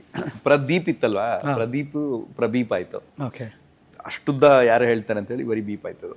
ಓಕೆ, ಏನಂತ ಸೇವ್ ಮಾಡಿದ್ಯಾ ನಂಬರು ಅವ್ರದ್ದು? ಅವಳದ ವೈಫಿ ಐತಿದೆ. WiFi. Okay, so you caller ಪುಟ. ಓಕೆ, ಬಟ್ ಇಬ್ಬರು ಆಸ್ ಯು ಮೆನ್ಷನ್, ನಾನು ಹತ್ತಿರದಿಂದ ನೋಡೋದ್ರಿಂದ ಹಾಗೆ ಇದ್ದಾರೆ. ಸುಮ್ಮನೆ ಒಬ್ಬರು ಫ್ರೆಂಡ್ಸ್ ಮಜ್ವಾಗಿದ್ದಾರೆ ಒಂದು ಕಡೆ ಅಂತ ಹೇಳ್ತೀವಲ್ಲ, ಆ ಥರದ ಮನಸ್ಥಿತಿ. ಆ್ಯಕ್ಚುಲಿ ತುಂಬ ಜನ ನಾವು ಲಿವಿನಲ್ಲಿ ಇದ್ದೀವಿ ಅನ್ನೋ ಥರ ಇದೆ. ಅದನ್ನ ಪ್ರೂವ್ ಮಾಡೋಕ್ಕೆ ಅಟ್ಲೀಸ್ಟ್ ಅವಳು ಒಂದು ನಾವು ಮದುವೆ ಆಗಿರೋದು ಒಂದು ಇನ್ವಿಟೇಷನ್ ಫ್ರೇಮ್ ಹಾಕ್ಸ್ಬಿಟ್ಟು ಇಲ್ಲಿ ಇಟ್ಬಿಟ್ಟು, ಇಲ್ಲ ನಮ್ಗೆ ಮದುವೆ ಆಗಿದೆ. That's great actually. ಏನೋ ಆ ಥರ ಬದುಕನ್ನು ಟ್ರೀಟ್ ಮಾಡೋದಿದೆಯಲ್ಲ, ಬಹುಶಃ ಆ ಥರ ಮಾಡಿಬಿಟ್ರೆ ಎಲ್ಲೂ ಏನೋ ಪ್ರಾಬ್ಲಮೇ ಬರಲ್ಲ ಅನ್ಸುತ್ತೆ. ಇಲ್ಲ, ತುಂಬ ರೀಸನಿಂಗ್ ಹುಡ್ಕೊಳೋದಾಗ ಏನು ಗೊತ್ತು, ಸಿಗಾಕೊಂಡ್ಬಿಡ್ತೀವಿ. ಅಂದರೆ ಇದು ಯಾಕೆ ಹಿಂಗೆ ಆಗ್ತಾ ಇದೆ, ನನಗೆ ಯಾಕೆ ಹಿಂಗೆ ಆಗ್ತಾ ಇದೆ, ನಾನು ಏನು ಮಾಡಿದೆ, ಈ ಕೆಲವು ವಿಷಯಗಳಿದೆಯಲ್ಲ ಗೊತ್ತಿಲ್ಲ ಯಾಕೆ ಹಿಂಗೆ ಆಗ್ತದೆ. ಇವತ್ತು ಇದೆಯಾ, ನೀನು ಖುಷಿಯಾಗಿದೆಯಾ, ನೆಕ್ಸ್ಟ್ ಏನು ಮಾಡಬೇಕು ಅಂತಿದ್ಯಾ, ಆ ಕಡೆ ಹೋಗ್ತಾ ಇರು. ಅಂದರೆ 3 ಕ್ವಶನ್ಸ್ ತುಂಬ ಇಂಪಾರ್ಟೆಂಟು ಅಂತ ಹೇಳ್ತಾರೆ. ಏನು? ನೀನು ಯಾರು, ನಿಂಗೆ ಏನು ಬೇಕು, ಸೊ ಏನು ಮಾಡಬೇಕು ಅಂತಿದ್ಯಾ. ಸೊ ನೀನು ಯಾರು ಅಂದರೆ ಅದರಲ್ಲಿ ತುಂಬ ಕ್ವಶನ್ಸ್ ಇದೆ. ಅಂದರೆ ನೀನು ಯಾರ ಮಗ, ಯಾವ ಊರಿಂದ ಬಂದಿದ್ಯಾ, ನಿನ್ನ ಲಿಮಿಟೇಷನ್ಸ್ ಏನೋ, ನಿನ್ನ ಫಿನಾನ್ಷಿಯಲ್ ಲಿಮಿಟೇಷನ್ಸ್ ಏನೋ, ನಿನ್ನ ಎಮೋಷ್ನಲ್ ಲಿಮಿಟೇಷನ್ಸ್ ಏನೋ, ನೀನು ಯಾವ ಝೋನಲ್ಲಿದೆಯಾ, ಯಾರು ನೀನು, ಅದು ನಮಗೆ ಗೊತ್ತಿರಬೇಕು. ಸೊ ನಿಂಗೆ ಏನು ಬೇಕು ಅಂತ ಗೊತ್ತಿಲ್ಲ ಅಂದರೆ ನಿಮ್ಗೆ ಆ್ಯಕ್ಚುಲಿ ಜರ್ನಿನೇ ಸಿಗೋಲ್ಲ. ನಂಗೆ ಅದು ಬೇಕು ಅಂದರೆ ಮಾತ್ರ ಆ ಕಡೆ ಹೋಗ್ತೀವಲ್ವಾ. ಸೊ ಅಲ್ಲಿಗೆ ಹೋಗಬೇಕು ಅನ್ನೋದು ಗೊತ್ತು, 2ನೇ ಕ್ವಶನ್ನು. 3ನೇದು ಏನು ಮಾಡಬೇಕು ಅಂತಿದೆಯಾ, ಅಂದರೆ ಈ ಕ್ಷಣಕ್ಕೆ ಅಲ್ಲಿಗೆ ಹೋಗಲಿಕ್ಕೆ, ಪ್ರತಿ ಡಿಸಿಷನ್ನು ಅಲ್ಲಿಗೆ ಹೋಗಲಿಕ್ಕೆ ಏನು ಮಾಡಬೇಕು ಅಂತಿದೆಯಾ. ಇಮಿಡಿಯೇಟ್ ಆಗದೆ ಇರ್ಬೋದು, ಬಟ್ ಅಲ್ಲಿ ಹೋಗ್ತೀಯಾ ನೀನು, ಬಟ್ ಅಲ್ಲಿ ಹೋಗೋವರೆಗೂ ನಿನ್ನ ಡಿಸಿಷನ್ಸ್ ಕರೆಕ್ಟ್ ಆಗಿಲ್ಲ. ಏನೋ ಗಂಡ ಹೆಂಡತಿ ನಡುವೆ ಈ ಅಂಡರ್ಸ್ಟ್ಯಾಂಡಿಂಗ್ ಇದ್ದರೆ ನಿಮ್ಮ ಕೆಲಸಕ್ಕೆಲ್ಲ ಅವ್ರ ಸಪೋರ್ಟ್ ಇರುತ್ತೆ, ಅವ್ರ ಕೆಲಸಕ್ಕೆಲ್ಲ ನಿಮ್ಮ ಸಪೋರ್ಟ್ ಇರುತ್ತೆ. ಹೌದು, ಆಲ್ವೇಸ್. ಹೌದು. ಅದೇ ಬಹುಶಃ ಈ ಒಂದು ಒಳ್ಳೆ ಕಂಪ್ಯಾನಿಯನ್ಶಿಪ್ಗೆ ತುಂಬ ವ್ಯಾಲ್ಯೂನ ಎತ್ಕೊಡುತ್ತೆ ಚೆನ್ನಾಗಿ ಅಂತ ಅನ್ಸುತ್ತಲ್ಲ. ಅಂದರೆ ಕೆಲವು ಕಡೆ ಲೇಟ್ ಆಗ್ಬೇಕಾದ್ರೆ ಒಂದು 6 ಗಂಟೆಗೆ ಹೇಳ್ಬಿಟ್ಟಿರ್ತೀನಿ, ಎಷ್ಟೊತ್ತಾಗೋದು ಗೊತ್ತಿಲ್ಲ ಅಂತ. ಸೊ ಅವಳು ಗೊತ್ತು, ಅಂದರೆ ಇರೋ ವರ್ಕು, ಎಂಟರ್ಟೈನ್ಮೆಂಟ್ ಬಿಸ್ನೆಸ್ ಹೆಂಗಿರುತ್ತೆ ಅನ್ನೋದು ಗೊತ್ತಿಲ್ಲ. ಸೊ ಟಿಪಿಕಲಿ ಎಷ್ಟೊತ್ತಿಗೆ ಬರ್ತೀರಾ. ಸೊ ಇದು ಗಂಡ ಹೆಂಡತಿ, ಟಿಪಿಕಲ್ ಗಂಡ ಹೆಂಡತಿ, ಆ ಥರದ್ದು ಏನೂ ಇರಲ್ಲ. ಇವ್ರು ಹ್ಯಾಪಿ ಅಲ್ಲ, ಅದೇ ಬೆಸ್ಟು. ಫ್ರೆಂಡ್ ಆರಾಮಾಗಿರ್ತಾರೆ.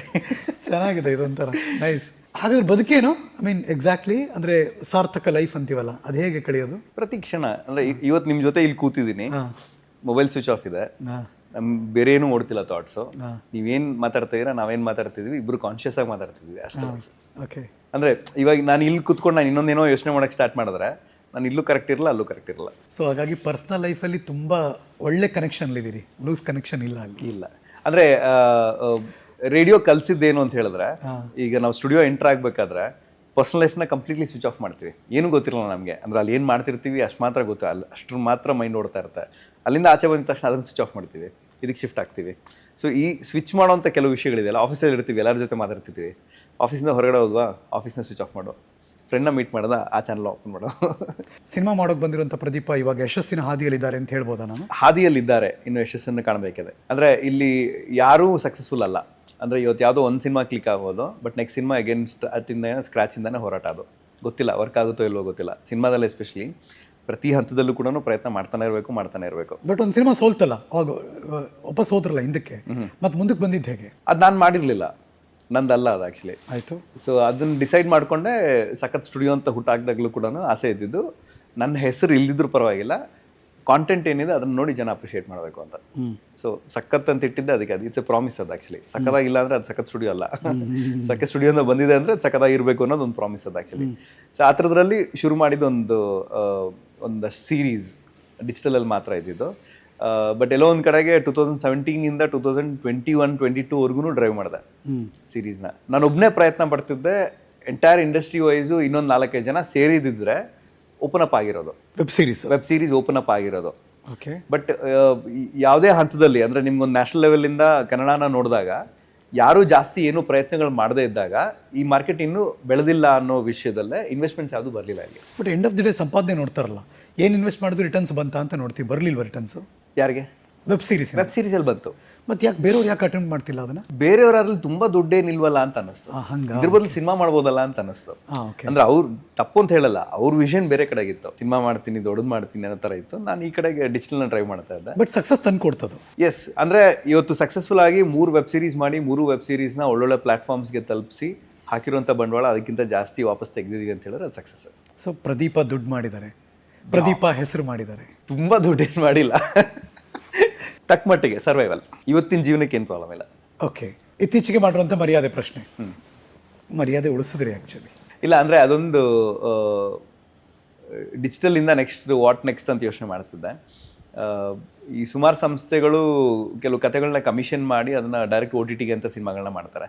ಸೊ ಆ ಥರದೊಂದು ಪ್ರಯತ್ನ ಕನ್ನಡದಲ್ಲಿ ಇದುವರೆಗೂ ಆಗಿಲ್ಲ.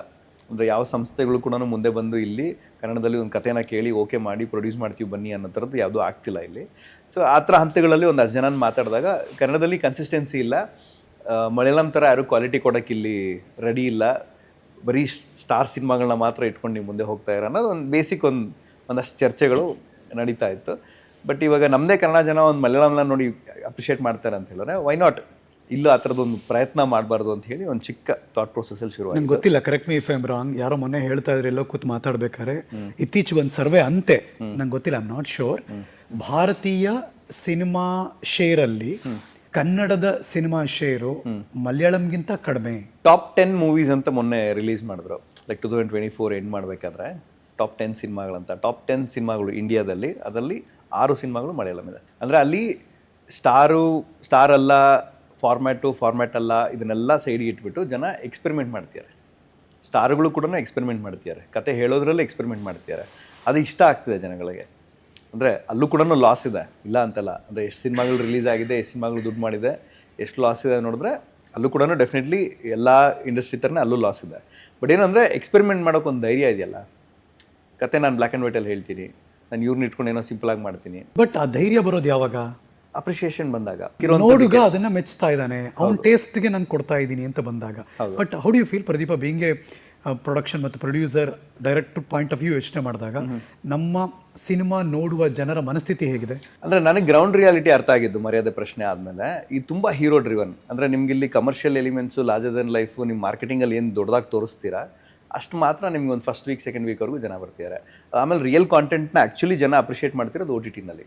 ಶಾಕಾರಿ ನೋಡಿಲ್ಲ, ಬಟ್ ಅಮೆಝಾನಲ್ಲಿ ನೋಡ್ಬಿಟ್ಟು ಸಕ್ಕಲ ಮಾಡಿದ್ದಾರೆ ಅಂತ. ಇದನ್ನೇ ಅವನೇನಾದ್ರು ಥಿಯೇಟ್ರಲ್ಲಿ ಕೂತ್ ನೋಡಿದಿದ್ರೆ ಪ್ರೊಡ್ಯೂಸರ್ ದುಡ್ಡು ಆಗ್ತಿತ್ತು. ಇದನ್ನೇ ಏನಾದ್ರು ಅವ್ನು 4 ಜನ ಫ್ರೆಂಡ್ಸ್ನ ಕಳಿಸಿದ್ರೆ ಅವ್ರು ಇನ್ನೊಂದು ಚೂರು ಜಾಸ್ತಿ ಏನಂತಾರೆ ನೆಕ್ಸ್ಟ್ ಸಿನಿಮಾ ಇನ್ನೂ ಸಕಲ ಮಾಡೋಣ ಅನ್ನೋ ಥರದ ಆ ತಂಡಕ್ಕೆ ಇನ್ನೊಂದು ಪ್ರೋತ್ಸಾಹ ಸಿಗ್ತಿತ್ತು.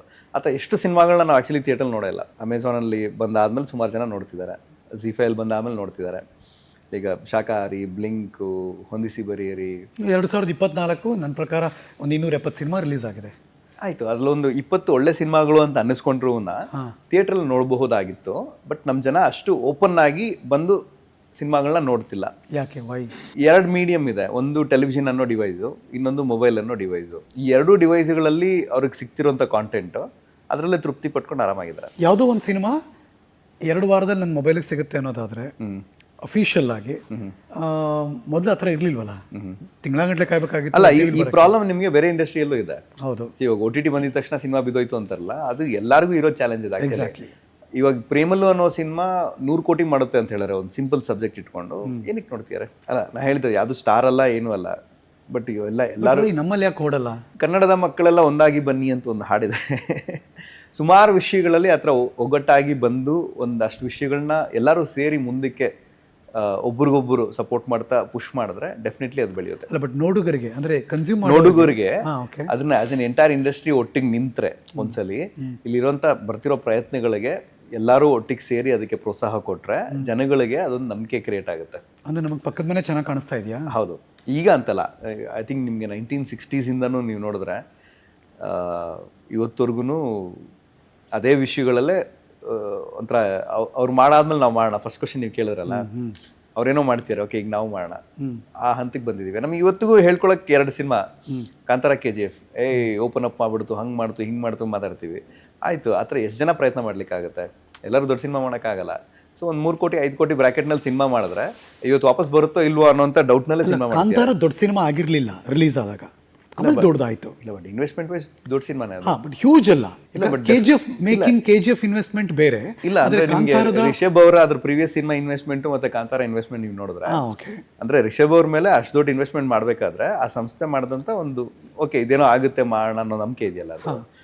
ಸೊ ಆ ಥರ ತುಂಬಾ ಜನಕ್ಕೆ ಆ ಥರ ಅವಕಾಶ ಸಿಗಲ್ಲ. ಐ ವಾಂಟ್ ಟು ಅಂಡರ್ಸ್ಟ್ಯಾಂಡ್, ಅಂದ್ರೆ ರೀಚ್ ಮಾಡೋ ನಿಟ್ಟಿನಲ್ಲಿ ಬೀಂಗ್ ಎನ್ ಯಂಗ್ಸ್ಟರ್ ಈ ಇಂಡಸ್ಟ್ರಿಗೆ ಅಂದ್ರೆ ಪಾತ್ರ ಯಾರ್ದು ದೊಡ್ಡದಿರಬೇಕು? ಪ್ರೊಡ್ಯೂಸರ್ದ, ಡಿಸ್ಟ್ರಿಬ್ಯೂಟರ್ದ, ಯಾರ್ದು ಪಾತ್ರ ದೊಡ್ಡದಿರಬೇಕು? ಐ ಥಿಂಕ್ ಎಲ್ಲಾ ಹಂತಗಳಲ್ಲೂ ಇಂಪಾರ್ಟೆಂಟ್ ಇದೆ. ಸೊ ಮಾರ್ಕೆಟಿಂಗ್ ನಿಮ್ಗೆ ದುಡ್ಡಿದ್ದಷ್ಟು ಮಾರ್ಕೆಟಿಂಗ್ ಇತ್ತು. ನನಗೆ ಎಷ್ಟೊಂದು ತುಂಬಾ ಕಾಡುತ್ತೆ ಪ್ರದೀಪ್, ಸಾರಿ ಟು ಇಂಟರ್ವ್ಯೂ, ನನಗೆ ತುಂಬಾ ಕಾಡೋದು. ಈಗ ಒಳ್ಳೆ ಸ್ಕ್ರಿಪ್ಟ್ ಇದೆ, ಅದನ್ನು ಒಳ್ಳೆ ಚೆನ್ನಾಗಿ ಎಕ್ಸಿಕ್ಯೂಟ್ ಮಾಡಿದ್ದಾರೆ, ಒಳ್ಳೆ ಪ್ರೊಡಕ್ಷನ್ ಆಗುತ್ತೆ. ಅದನ್ನ ಮಾರ್ಕೆಟಿಂಗ್ ಮಾಡೋ ನಿಟ್ಟಿನಲ್ಲಿ ತುಂಬಾ ಜನ ಸೋತ್ ಬಿಡ್ತಾರೆ. ಯಾವುದನ್ನ ಮಾರ್ಕೆಟಿಂಗ್ ಮಾಡ್ತಾರೋ ಅದನ್ನ ಇಂಡಿವಿಜುವಲ್ ರೀಚ್ ಮಾಡಿಸೋದ್ರಲ್ಲಿ, ಅಥವಾ what you mentioned within quotes star value ಅದಕ್ಕಿಲ್ಲ ಅಂದಾಗ ಅಲ್ಲಿ ಸೋತು ಬಿಡುತ್ತೆ. ಬಟ್ ಯಾರು ವ್ಯೂವರ್ಸ್ ಇರ್ತಾರೆ, ರಿವ್ಯೂ ಬರೀತಾರೋ, ಕೆಲವರೆಲ್ಲ ತುಂಬ ಚೆನ್ನಾಗಿ ಅದನ್ನು ಹೊಗಳಿ ಚೆನ್ನಾಗಿ ಬರೆದಿರ್ತಾರೆ, ಹಾಗೆ ಇರುತ್ತೆ ಕೂಡ, ಇಲ್ಲ ಅಂತಲ್ಲ. ನಾವೆಲ್ಲಿ ಲ್ಯಾಕ್ ಆಗ್ತಿದ್ದೀವಿ ಅಂತ ಅರ್ಥ ಮಾಡ್ಕೊಳ್ಳೋ ಪ್ರಯತ್ನ ಮಾಡ್ತಿದ್ದೀನಿ ನಾನು ಪ್ರತಿ ಸರಿ. ಅದೇ ಜನರಿಕ್ ಮಾಡೋಕ್ಕಾಗಲ್ಲ, ಬಟ್ ನನಗೆ ಅರ್ಥ ಆಗಿದ್ದು, ನನ್ನ ಸಿನಿಮಾದಲ್ಲಿ ನನಗೆ ಅರ್ಥ ಆಗಿದ್ದು, ಸ್ಕ್ರಿಪ್ಟ್ ಬರೀಬೇಕಾದ್ರೆ ನಾವು ಕರೆಕ್ಟ್ ಹಂತದಲ್ಲಿದ್ವಿ, ಕಾಸ್ಟಿಂಗ್ ಮಾಡ್ಬೇಕಾದ್ರೆ ನಾವು ಕರೆಕ್ಟ್ ಹಂತದಲ್ಲಿದ್ವಿ. ನಾವೆಲ್ಲೂ ಇದನ್ನ ಸ್ಟಾರ್ ಇಟ್ಕೊಂಡು ಮಾಡ್ಬೇಕು ಅನ್ನೋ ನಮ್ದು ಇರ್ಲಿಲ್ಲ ಮೈಂಡ್ ಸೆಟ್. ಸ್ಟಾರ್ ಇಟ್ಕೊಂಡು ಮಾಡಿದ್ರೆ ಪ್ರಾಬ್ಲಿ ಈ ತರ ಸಿನಿಮಾ ಮಾಡಕ್ ಆಗ್ತಿರ್ಲಿಲ್ಲ. ಅವಶ್ಯಕತೆ ಇಲ್ಲ ಅಂತ ನಾನು ಫೀಲ್ ಮಾಡ್ತೀನಿ ಇವಾಗ. ಅಂದ್ರೆ ನಾವು ಯಾರು ದೊಡ್ಡ ಸ್ಟಾರ್ನ ಇಟ್ಕೊಂಡಿದ್ರೆ ನಾನು ಈ ಸಿನಿಮಾ ಔಟ್ಪುಟ್ ಈ ಫೀಲ್ ಅಲ್ಲಿ ಕೊಡಕ್ ಆಗ್ತಿರ್ಲಿಲ್ಲ, ಈ ಬಜೆಟ್ ಅಲ್ಲಿ ನಾನು ಮುಗ್ಸಕ್ ಆಗ್ತಿರ್ಲಿಲ್ಲ. ಸೊ ಮುಗ್ದಾದ್ಮೇಲೆ ಕೂಡ ಹಾಡುಗಳ ವಿಷಯದಲ್ಲಿ ನಾವೇ ಯಾವತ್ತೂ ಎಡವಿರ್ಲಿಲ್ಲ. ಹೌದು, ಎಲ್ಲಾ ಹಾಡುಗಳು ಸಾಹಿತ್ಯದಿಂದ ಹಿಡಿದು ಇವತ್ತು ಟ್ಯೂನ್ ಇಂದ ಹಿಡಿದು ಪ್ರತಿಯೊಂದ್ರ ಮೇಲೂ ಅದಕ್ಕೊಂದು ಸ್ಟ್ರಾಟಜಿ ಇತ್ತು, ಅಂಡ್ ಅಷ್ಟೇ ಅಪ್ರಿಸಿಯೇಷನ್ ಸಿಕ್ತು ಅದಕ್ಕೆ. ಕರೆಕ್ಟ್. ಪಬ್ಲಿಸಿಟಿ ಅಂತ ಬಂದಾಗ ನಿಮ್ಗೆ ದುಡ್ಡು ತುಂಬಾ ಮ್ಯಾಟರ್ ಆಗುತ್ತೆ. ಅಂದ್ರೆ ಇವತ್ತು ಹೆಂಗಾಗಿದೆ ಅಂತ ಹೇಳಿದ್ರೆ, ನೀವು ಅದೇ ಹೇಳೋದು, 1 ಕೋಟಿ ಹಾಕಿದ್ರು ಕಡಿಮೆ, 2 ಕೋಟಿ ಹಾಕಿದ್ರು ಕಡಿಮೆ. ಅಂಡ್ ಕೆಲವು ಫಾಲ್ಸ್ ಸ್ಟ್ರಾಟಜಿಗಳಲ್ಲಿ ಬಿದ್ದುಬಿಡ್ತೀವಿ. ಟಿಕೆಟ್ ಹರಿಸೋದು, ಜನಗಳನ್ನ ತುಂಬಿಸೋದು, ಫೇಕ್ ಮಾರ್ಕೆಟಿಂಗ್ ಮಾಡೋದು, ಲಾರ್ಜರ್ ದೆನ್ ಲೈಫ್ ಏನೋ ಆಗೋಗಿದೆ ಅಂತ ತೋರಿಸೋದು. ಅದು ಪ್ರೊಡ್ಯೂಸರ್ ದುಡ್ಡು ಹೋಗ್ತಿರುತ್ತೆ, ಬಟ್ ಅಲ್ಟಿಮೇಟ್ಲಿ ಪ್ರೊಡ್ಯೂಸರ್ಗೆ ಅದು ವಾಪಸ್ ಬರುತ್ತಾ ಅನ್ನೋದ್ರ ಬಗ್ಗೆ ಯಾರೋ ಗಮನ ಹರಿಸ್ತಿಲ್ಲ. ಸ್ಟಾರ್ ಆಗ್ಬಿಡ್ತಾರೆ, ಬಿಕಾಸ್ ಇಷ್ಟು ಜನ ಬರ್ತಿದ್ದಾರೆ, ಇವ್ರು ಗೆದ್ಬಿಟ್ರು ಅನ್ನೋ ಸ್ಟಾರ್ ಆಗ್ಬಿಡ್ತಾರೆ, ಇನ್ನೊಂದು ಪಿಕ್ಚರ್ ಸಿಗುತ್ತೆ, ಮುಂದೆ ಕೊಟ್ಟೋಗ್ತಾರೆ. ಬಟ್ ಇನ್ವೆಸ್ಟ್ಮೆಂಟ್ ಅಂತ ಬಂದಾಗ ನಮ್ಮ ಡಿಸ್ಟ್ರಿಬ್ಯೂಷನ್ ಪ್ಯಾಟರ್ನ್ಸ್ ಹೆಂಗಿದೆ ಅಂದರೆ, ಈ ಚಿಕ್ಕ ಸಿನಿಮಾಗಳಿಗೆ, ಚಿಕ್ಕ ಇನ್ವೆಸ್ಟ್ಮೆಂಟ್ಸ್ಗೆ ಅಥವಾ ಎಕ್ಸ್ಪೆರಿಮೆಂಟಲ್ ಸಿನಿಮಾಸ್ಗೆ ಅದಕ್ಕೆ ಬೇಕಿರೋಷ್ಟು ಪುಷು, ಬೇಕಿರೋಷ್ಟು ಕಂಫರ್ಟ್ ಲೆವೆಲ್ಲು.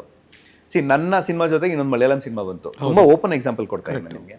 ಆ ಸಿನಿಮಾದ ಇದ್ದಿದ್ದ ರಿವ್ಯೂ ಏನು ಅಂದರೆ, ಸಿಕ್ಕಾಪಟ್ಟೆ ಬೋರಿಂಗು, ಲಾಸ್ಟ್ ಒಂದು 10 ನಿಮಿಷ ಚೆನ್ನಾಗಿ ಮಾಡಿದ್ದಾರೆ. ನಮ್ದು ಏನೋ ತುಂಬ ಚೆನ್ನಾಗಿ ಮಾಡಿದ್ದಾರೆ, ಕ್ಲೈಮ್ಯಾಕ್ಸ್ ಒಂಚೂರು ಕಮರ್ಷಿಯಲ್ ಇಟ್ಕೋಬೇಕಿತ್ತು ಇವರು. ಎರಡು ರಿವ್ಯೂ ಹೇಳ್ತಾ ಇದ್ದೀನಿ ನಿಮಗೆ. ಬಟ್ ಆ ಸಿನಿಮಾಗೆ ನಿಮಗೆ ಕಂಫರ್ಟಬಲ್ ಆಗಿ 3 ವಾರ ಎಲ್ಲ ಮಲ್ಟಿಪ್ಲೆಕ್ಸ್ಗಳಲ್ಲೂ ನಂಬರ್ ಆಫ್ ಶೋಸ್ನ ಫಿಕ್ಸ್ ಮಾಡಿಕೊಟ್ಟಿದ್ದಾರೆ. ಅಂದರೆ ಅದು ಕಡಿಮೆ ಟಿಕೆಟ್ ಇರಲಿ, ಜಾಸ್ತಿ ಟಿಕೆಟ್ ಇರಲಿ, ನೋಡುಗರಿದಾರ ಹಾಲ್ ತುಂಬ್ತಾ ಇದೆಯಾ? ಇಲ್ಲ, ಅದನ್ನ ಹೇಳ್ತಿರೋದು. ಮಿನಿಮಲ್ ಟಿಕೆಟ್ಸ್ ಹೋದ್ರೂ ಕೂಡ ಆ ಶೋಸ್ ತೆಗಿತಿಲ್ಲ. ಅದು 3rd ವೀಕ್ 4th ವೀಕ್ ಬೆಳೆಯುತ್ತೋ ಅನ್ನೋ ಮೈಂಡ್ ಸೆಟ್ನಲ್ಲಿ ಒಂದು ಮಲಯಾಳಂ ಸಿನಿಮಾಗೆ ಒಂದು ಕಂಫರ್ಟ್ ಲೆವೆಲ್ ಕೊಟ್ಟಿದ್ದೀವಿ ಬೆಂಗಳೂರಿನಲ್ಲಿ.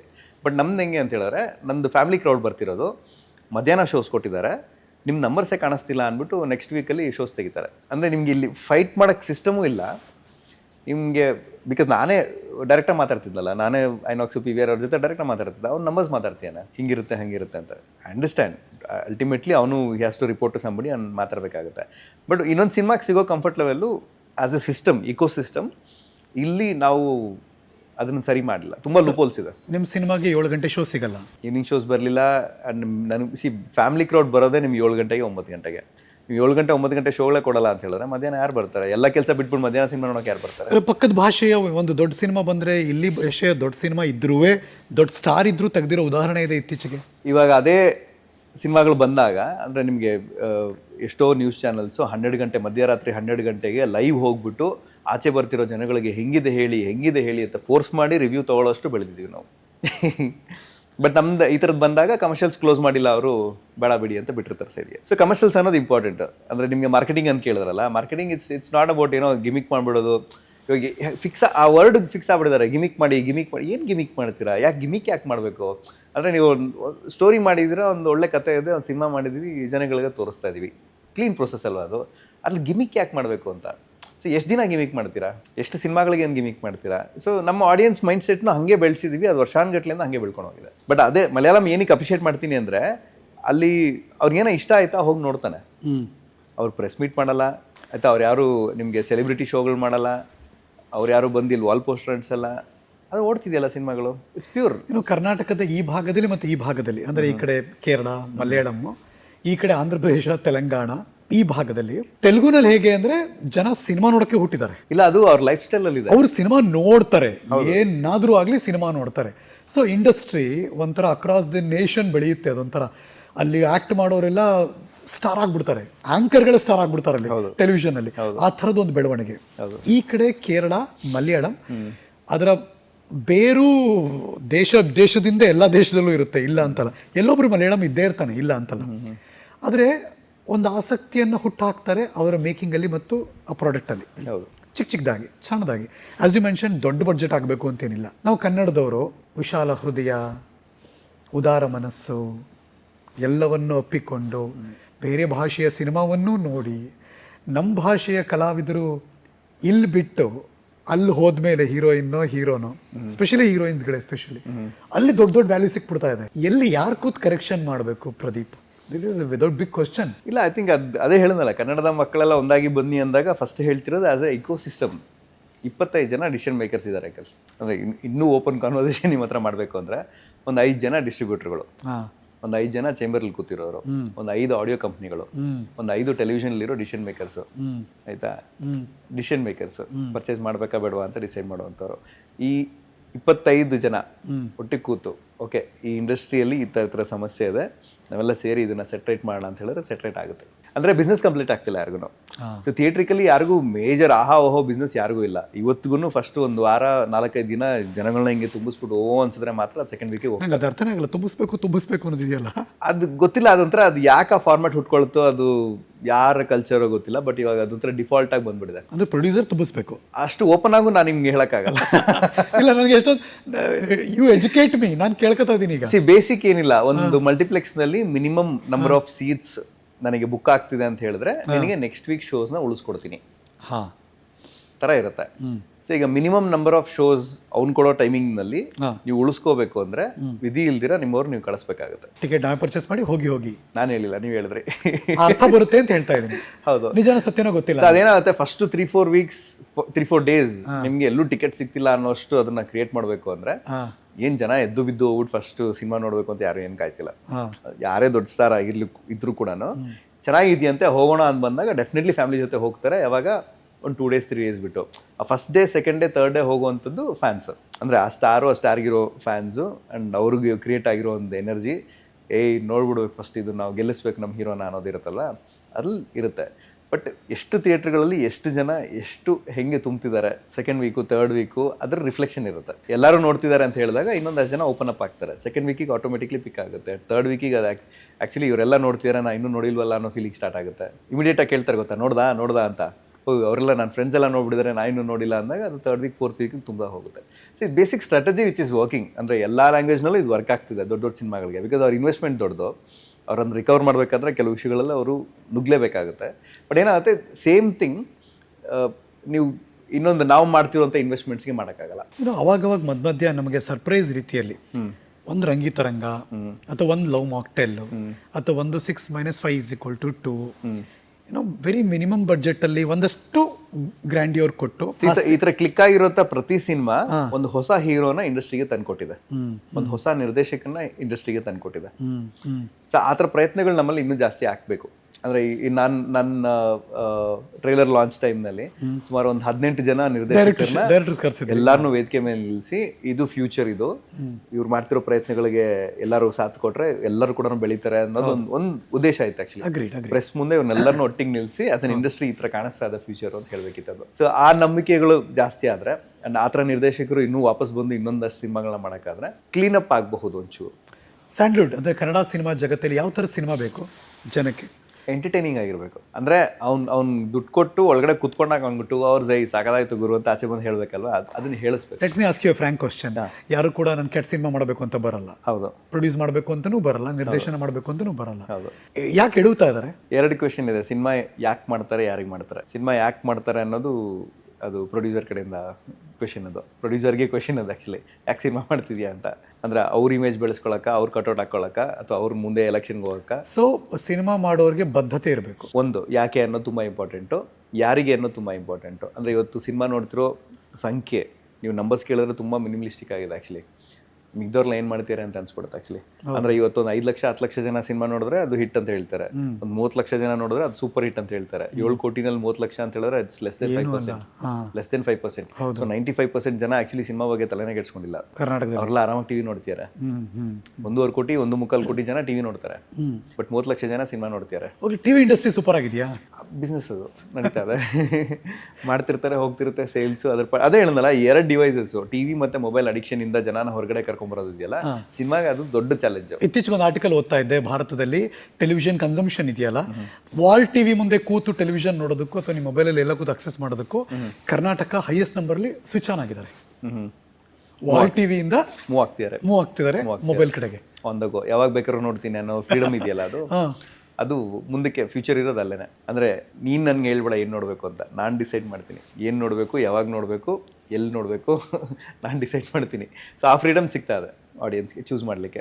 ಸೊ ಈ ಮುಂದಕ್ಕೆಲ್ಲ ಬಿಗ್ ಬಡ್ಜೆಟ್ ಸಿನಿಮಾಗಳೆಲ್ಲ ಹೆಂಗೆ ವರ್ಕ್ ಆಗುತ್ತೆ ಹಂಗಾರೆ? ಅಥವಾ ಮಾಡಬೇಕಾ, ಆ ಥರ ಅಟೆಂಪ್ಟ್ ಕೈ ಹಾಕಬೇಕಾ? ರಿಸ್ಕ್ ಅಲ್ವಾ? ಕೆಲವು ಡೆಫಿನೆಟ್ಲಿ ರಿಸ್ಕ್ ಇದೆ. ಇವಾಗ ನಮ್ಮಲ್ಲಿ ಕೂಡ KGF ಕಾಂತಾರ ಥರನೇ ಮಾಡ್ತೀನಿ ಅಂತ ಹೊರಟೋರು ಎಷ್ಟೋ ಜನ ಇದ್ದಾರೆ ಆ್ಯಕ್ಚುಲಿ. ನಾಟ್ ಲೈಕ್ ಎಲ್ಲನೂ ಅದೇ ಥರ ಆಯಿತು ಅಂತ. It's ultimately team work. ಅಂದರೆ ಎಲ್ಲರದು ವಿಷನ್ ಕರೆಕ್ಟಾಗಿದ್ದಾಗ, ಡೈರೆಕ್ಟರ್ ಕರೆಕ್ಟಾಗಿದ್ದಾಗ, ಸ್ಕ್ರಿಪ್ಟು, ಅದಕ್ಕೆ ಬೇಕಿರೋ ಹೀರೋ ಎಲ್ಲನೂ ಸಾಥ್ ಕೊಟ್ಟಾಗ, ಮಾರ್ಕೆಟಿಂಗ್ ಕರೆಕ್ಟಾಗಿದ್ದಾಗ ವರ್ಕ್ ಆಗಿದೆ. ಏನೋ ಈಗ ನಾವೆಲ್ಲ ಹುಟ್ಟಿದ ಮೇಲೆ 80ರ ದಶಕದಿಂದ ಸುಮ್ಮನೆ ಮಾತಾಡೋದಾದ್ರೆ, ಅಲ್ಲೆಲ್ಲೋ ಪ್ರೇಮಲೋಕ ಒಂದು ಮೈಲ್ ಸ್ಟೋನ್ ಕ್ರಿಯೇಟ್ ಮಾಡುತ್ತೆ. ಅಲ್ಲೆಲ್ಲೋ ಅಂದರೆ ಅದೊಂಥರ ಕ್ರೇಜಿನೆಸ್ಸು, ನೋಡೋರ್ಗೊಂಥರ ಈ ಥರ ಸಿನಿಮಾ ಮಾಡ್ಬೋದಾ ಅಂತ. ಮತ್ತು 90ಸ್ಗೆಲ್ಲ ಬಂದಾಗ ಒಂದು ರಾಮಾಚಾರಿ, ಒಂದು ಹಳ್ಳಿ ಕಾನ್ಸೆಪ್ಟಲ್ಲಿ ಇಟ್ಕೊಂಡು ಇಷ್ಟೊಂದು ದುಡ್ಡು ಮಾಡ್ಬೋದಾ ಅಂತ ಒಂದು.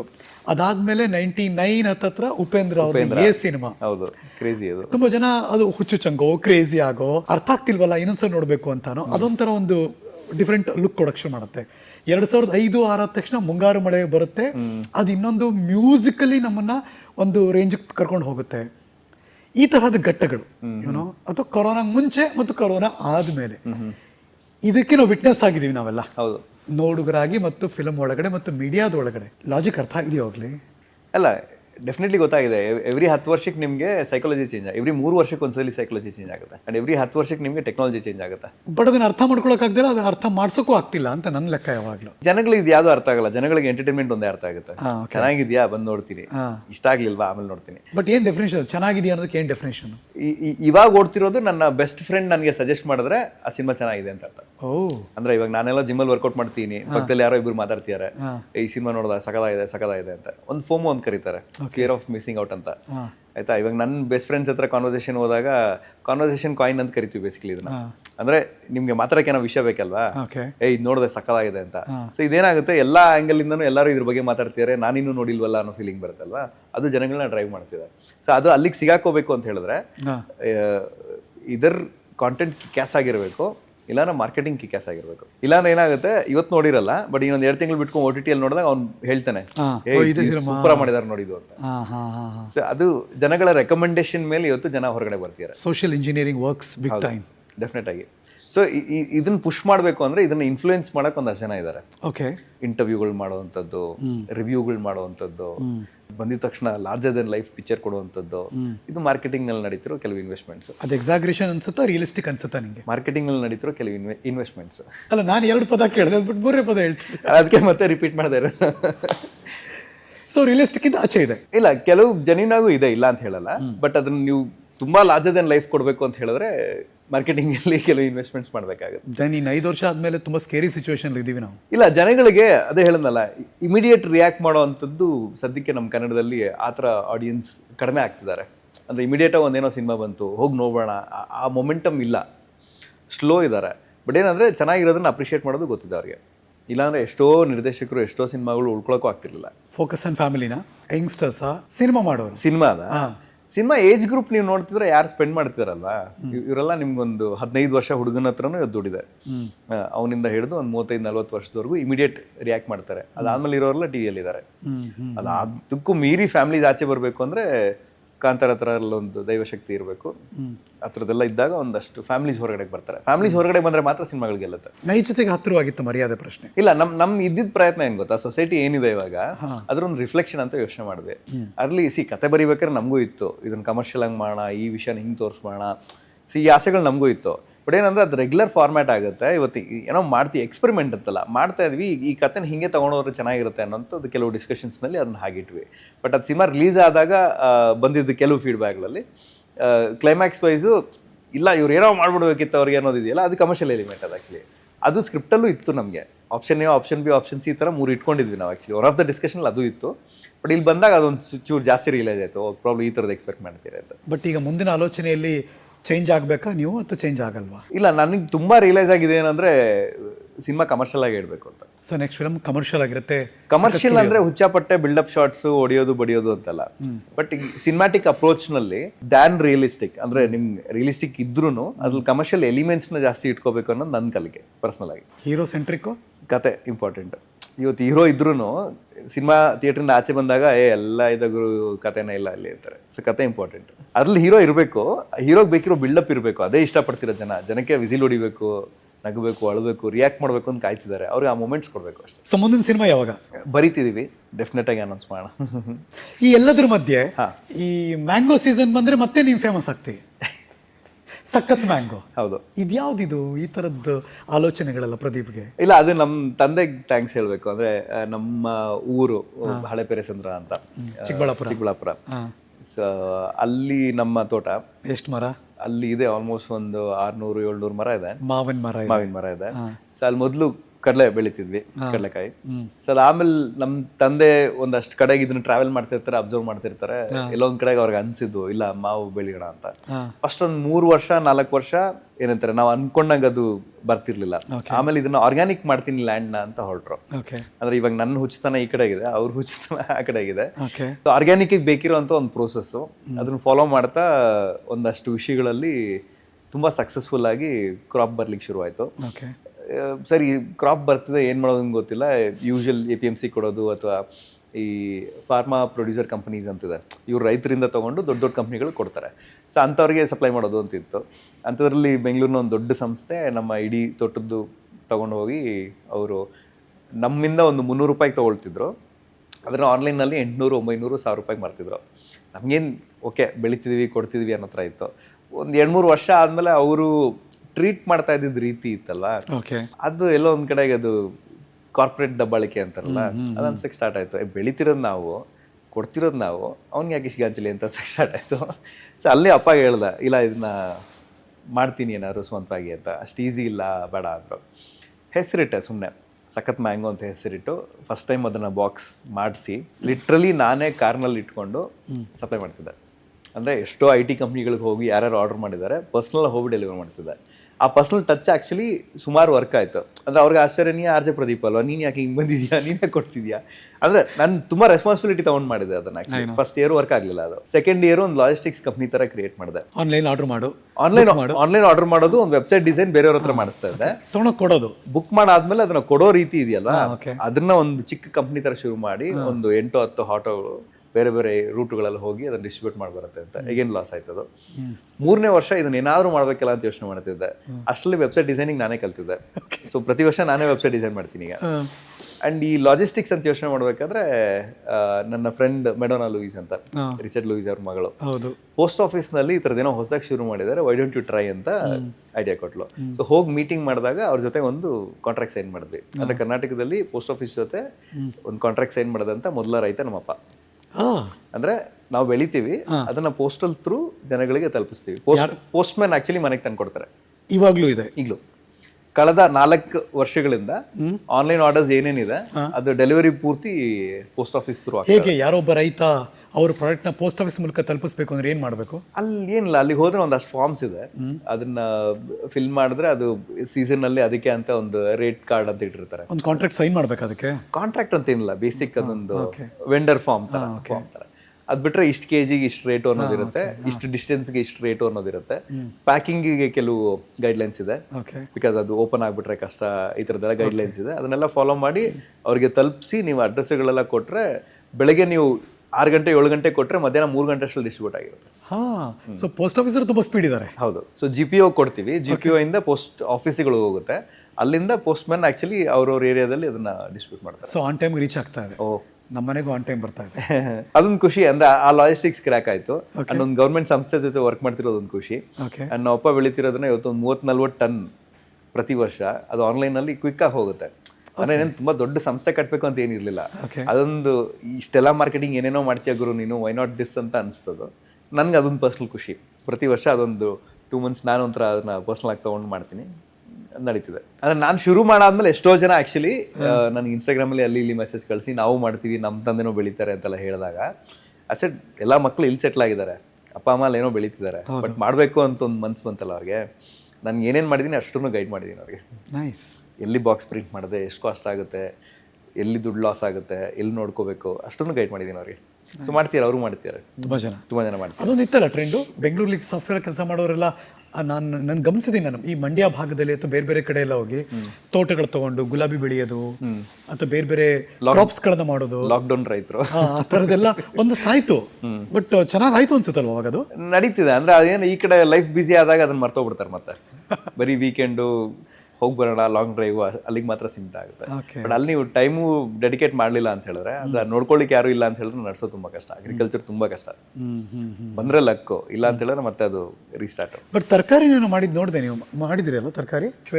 ಶ್ವೇತಾ ಅದು ಆಕ್ಚುಲಿ ಲಾಕ್ಡೌನ್ ಟೈಮ್ ನಲ್ಲಿ ಸುಮಾರು ಜನ ರೈತರಿಗೆ ಈ ಕನೆಕ್ಟಿವಿಟಿ ಬೆಳೆಸೋದಕ್ಕೆ ದೊಡ್ಡ ಎಲ್ಲ ತರಕಾರಿನೂ ಇಟ್ಟು ಎಲ್ಲರಿಗೂ ಕೊಡೋದು, ಆ ಥರದ್ದೇನೋ ಶ್ವೇತಾ ಮಾಡಿದ್ರು. ಅಂದ್ರೆ ಈ ನಮ್ಮ RR ನಗರ ಸುತ್ತಮುತ್ತ ಇವಾಗ ನಿಮ್ಗೆ ರಾಮನಗರ, ಕೆಂಗೇರಿ ಇಲ್ಲಿರೋ ರೈತರು ಡೈರೆಕ್ಟ್ ಆಗಿ ಬಂದು ಮಾರೋ ತರ ಒಂದು ಪ್ಲಾಟ್ಫಾರ್ಮ್ ತರ ಮಾಡ್ಕೊಂಡಿದ್ವಿ. ಸೊ ನಮ್ ಮಾತನ್ನ ಕೇಳೋಂತ ಒಂದಷ್ಟು ಜನ ಇದ್ದಾರೆ. ಈ ತರ ನಡೀತಿದೆ ಅಂತ ಹೇಳಿದಾಗ ಅವ್ರು ರೆಸ್ಪಾಂಡ್ ಮಾಡಿ ಇದರಿಂದ ಅವ್ರಿಗೆ ಹೆಲ್ಪ್ ಆಗುತ್ತೆ ಅಂದ್ರೆ ವೈ ನಾಟ್ ಅಂತ ಹೇಳಿ ಲಾಕ್ಡೌನ್ ಟೈಮಲ್ಲಿ ಅದನ್ನ ಟ್ರೈ ಮಾಡಿದ್ಲ. ಆಕ್ಚುಲಿ ಅದು ವರ್ಕ್ ಆಯ್ತು. ಹೌದು, ತುಂಬಾ ಬಿಗ್ ಟೈಮ್. ತುಂಬಾ ಲಾಕ್ಡೌನ್ ಅಲ್ಲಿ ಶ್ವೇತಾ ಒಂದ್ ಕಡೆ ಆ ಥರ ಬ್ಯುಸಿ ಇರ್ತಾರೆ, and you are tech freak. ಹೌದು, ಎನಿ ಮೊಬೈಲ್, ಎನಿ ಟೆಕ್ನಾಲಜಿ. ನಮ್ಮ ಹೆಂಡತಿ ಅದೇ ಹೇಳ್ತಿರ್ತಾಳೆ, 24 ಗಂಟೆ ಮೊಬೈಲ್ ಅಲ್ಲಿ ಇರ್ತೀಯ ಅಂತ. Addiction interest? ಅಡಿಕ್ಷನ್ ಅಲ್ಲ, ಇಂಟ್ರೆಸ್ಟ್. ಅಂದ್ರೆ ಇವತ್ತು ನಾನು ಮೊಬೈಲ್ ಓಪನ್ ಮಾಡಿದ್ರೆ ನಿಮ್ಗೆ ಮಿನಿಮಮ್ ಅಂದ್ರೆ ಒಂದು 500 ಆ್ಯಪ್ ಇದೆ. 500. ಸೊ ಅದು ನೀವು ಏನೇ ಕೇಳಿದ್ರು ಅದಕ್ಕೊಂದು ಆ್ಯಪ್ ಇರುತ್ತೆ. ಅದು ನನ್ಗೆ ಇಷ್ಟ, ಅದನ್ನ ಯೂಸ್ ಮಾಡಿ ಇಟ್ಕೊಂಡಿರ್ತೀನಿ, ಬಟ್ ಅಂದಾಗ ಡಿಲೀಟ್ ಮಾಡಿರ್ತೀನಿ. ನನಗೆ ತುಂಬ ಸರಿ ಹೆಲ್ಪ್ ಮಾಡಿದ್ದಾನೆ ಪ್ರದೀಪ. ಬಿಕಾಸ್ ಅಷ್ಟೆಲ್ಲ ಅದು ಡೀಪ್ ಡೈವ್ ಹೊಡೋದು ಅದರದ್ದು ಆಳ ಅರಿವುಗಳನ್ನ ಅರ್ಥ ಮಾಡಿ. ಅದಕ್ಕೆ ಲಾಕ್ಡೌನ್ ಟೈಮಲ್ಲಿ ಸುಮ್ಮನೆ ಆಯ್ತರದ ಏನೋ ಒಂದು ಮಾಡಿದ್ದೆ, ಆ್ಯಪ್ಸ್ ಎಲ್ಲ ಹೇಳ್ಕೊಡುವಂಥದ್ದು. ನಾನು ಖಾಲಿ ಕೂತಿದ್ನಲ್ಲ, ಮಾಡಿದೆ ಅದು. ಆಕ್ಚುಲಿ ಕ್ಯಾನ್ವಾ ಅಂತ ಒಂದು ಆ್ಯಪ್ ಹೇಳ್ಕೊಟ್ಟಿದ್ದೆ. ಕೂರ್ಗಲ್ಲೆಲ್ಲೋ ನಾನು ಶ್ವೇತಾ ಹೋದಾಗ ಅಲ್ಲಿ ಯಾರೋ ಒಬ್ಬ ಹುಡ್ಕೊಂಡು ಬಂದು ಹೇಳ್ದ, ನೀವು ಹೇಳ್ಕೊಟ್ಟಿದ್ದು ಒಂದು ಆ್ಯಪಿಂದ ನನಗೆ ಇವತ್ತು ಕೆಲಸ ಸಿಕ್ಕಿದೆ ಅಂತ.